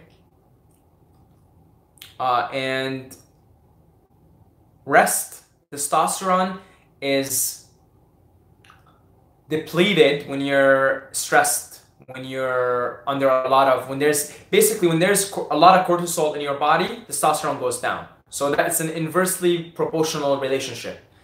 Testosterone up, cortisol down. If you're not stressed, your testosterone is just going to go up immediately without even food, without even anything. If you're highly stressed, testosterone goes down. So I found that in summer here, when I'm getting sunlight and I'm outside and it's beautiful, like I could be fasting and I have raging boners because I'm just so healthy. I'm like so in tune with the elements. The life force is like going through me so nice that I can just feel like I'm hornier and I have more energy, more sexual energy, right? So it believe it or not, like it's not necessarily the food, it's just your state of being and all the other factors in your life. See, often we focus too much on food as a source of energy, but the hierarchy of energy goes like this. Oxygen is number one. There are people that live off prana, breatharians, okay? And I've been kind of getting into that rabbit hole as of late. Second, and it makes sense. The first thing you go without is oxygen. So oxygen is your biggest source of energy, the number one. Then it goes sunlight. Then it goes water, which you can get from foods, eating high water content foods. And then it goes meditation. Meditation could be even up. Food is at the bottom of the energy hierarchy. If you look at everything as energy. So if you want your testosterone levels to be buzzing, make sure you're getting plenty of sunlight, plenty of sleep, plenty of rest, and no cortisol, no stress. And trust me, you'll have just raging boners. You'll be horny, you'll be excited, you'll be energetic. Really, like food is at the bottom of it. We focus so much on food, but it's at the bottom of the energy hierarchy.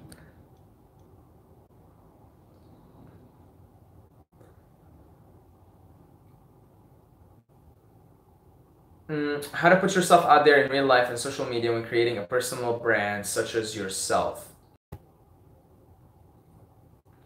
Good question. So, how to put yourself out there? You just put yourself out there. You put yourself out there unapologetically. Okay? Do not apologize. Do not apologize. Don't apologize. Don't be unapologetic. Okay? Like, I'll give you an example. So when I first started this channel, the first 2,000 subscribers came from the fitness channel. Okay? And then I was making psychedelic videos, and to them, I mean, they're teenagers that want to get abs, and here I am promoting drugs.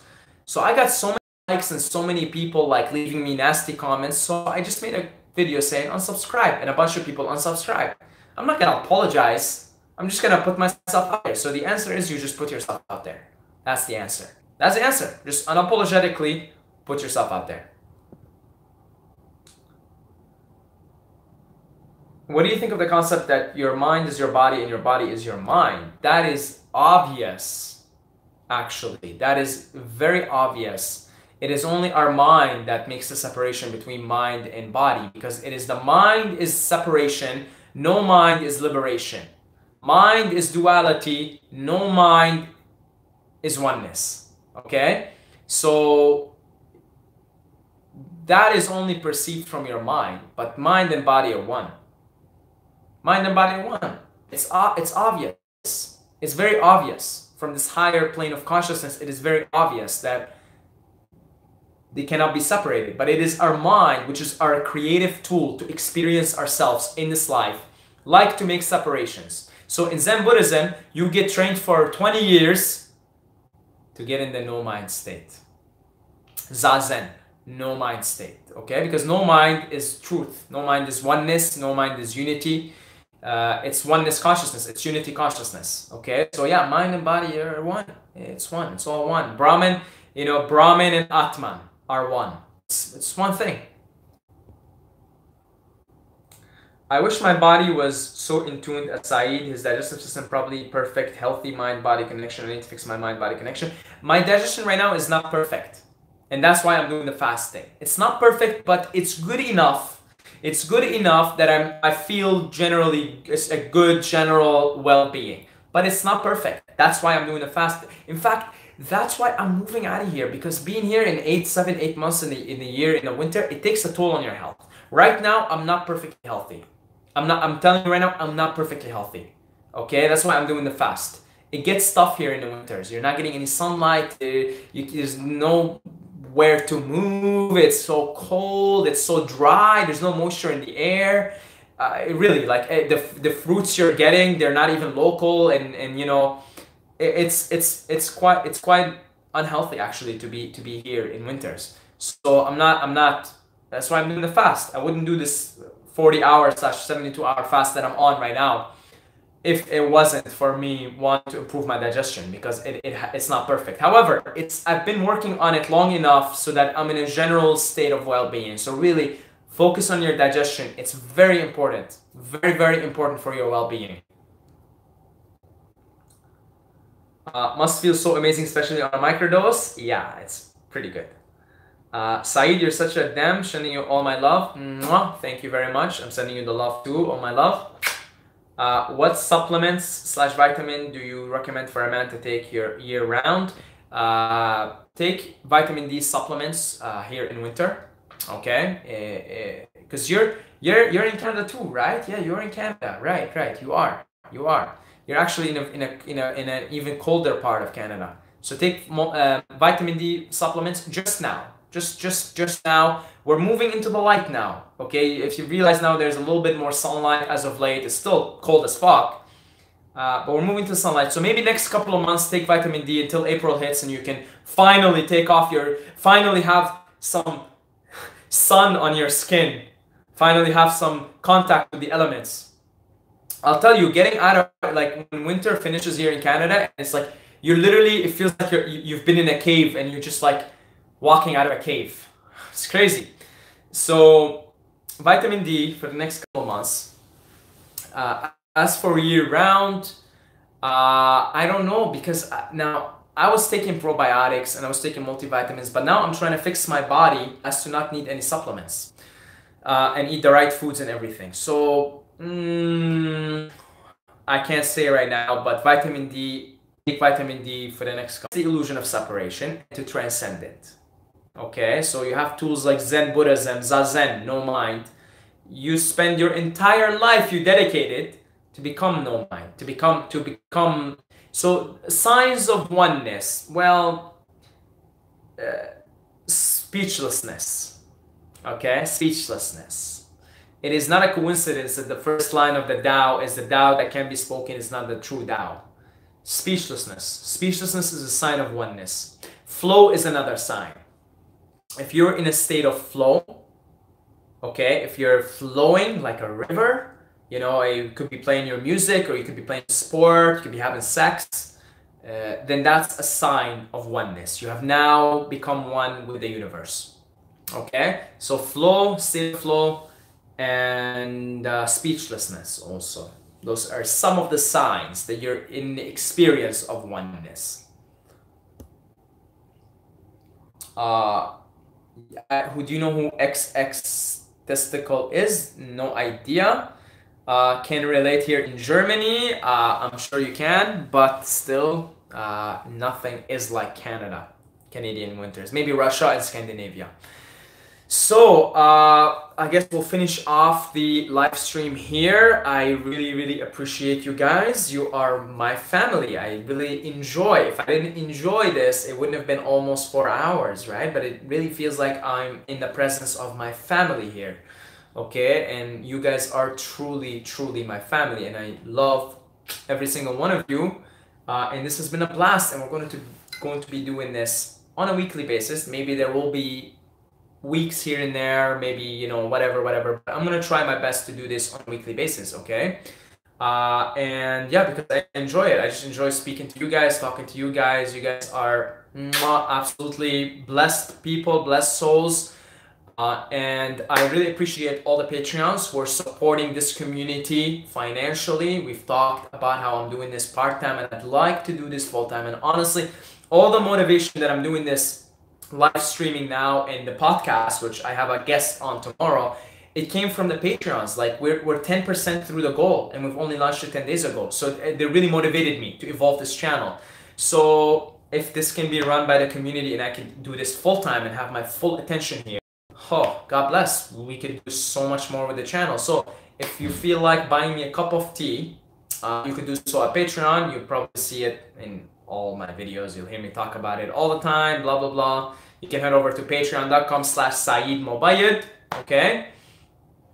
And God bless you guys. Mwah. Here's a big kiss for everybody. And I will see you tomorrow. We get a guest tomorrow on a podcast. And it's going to be very interesting. It's going to be very interesting, okay? So I'll see you guys tomorrow. God bless.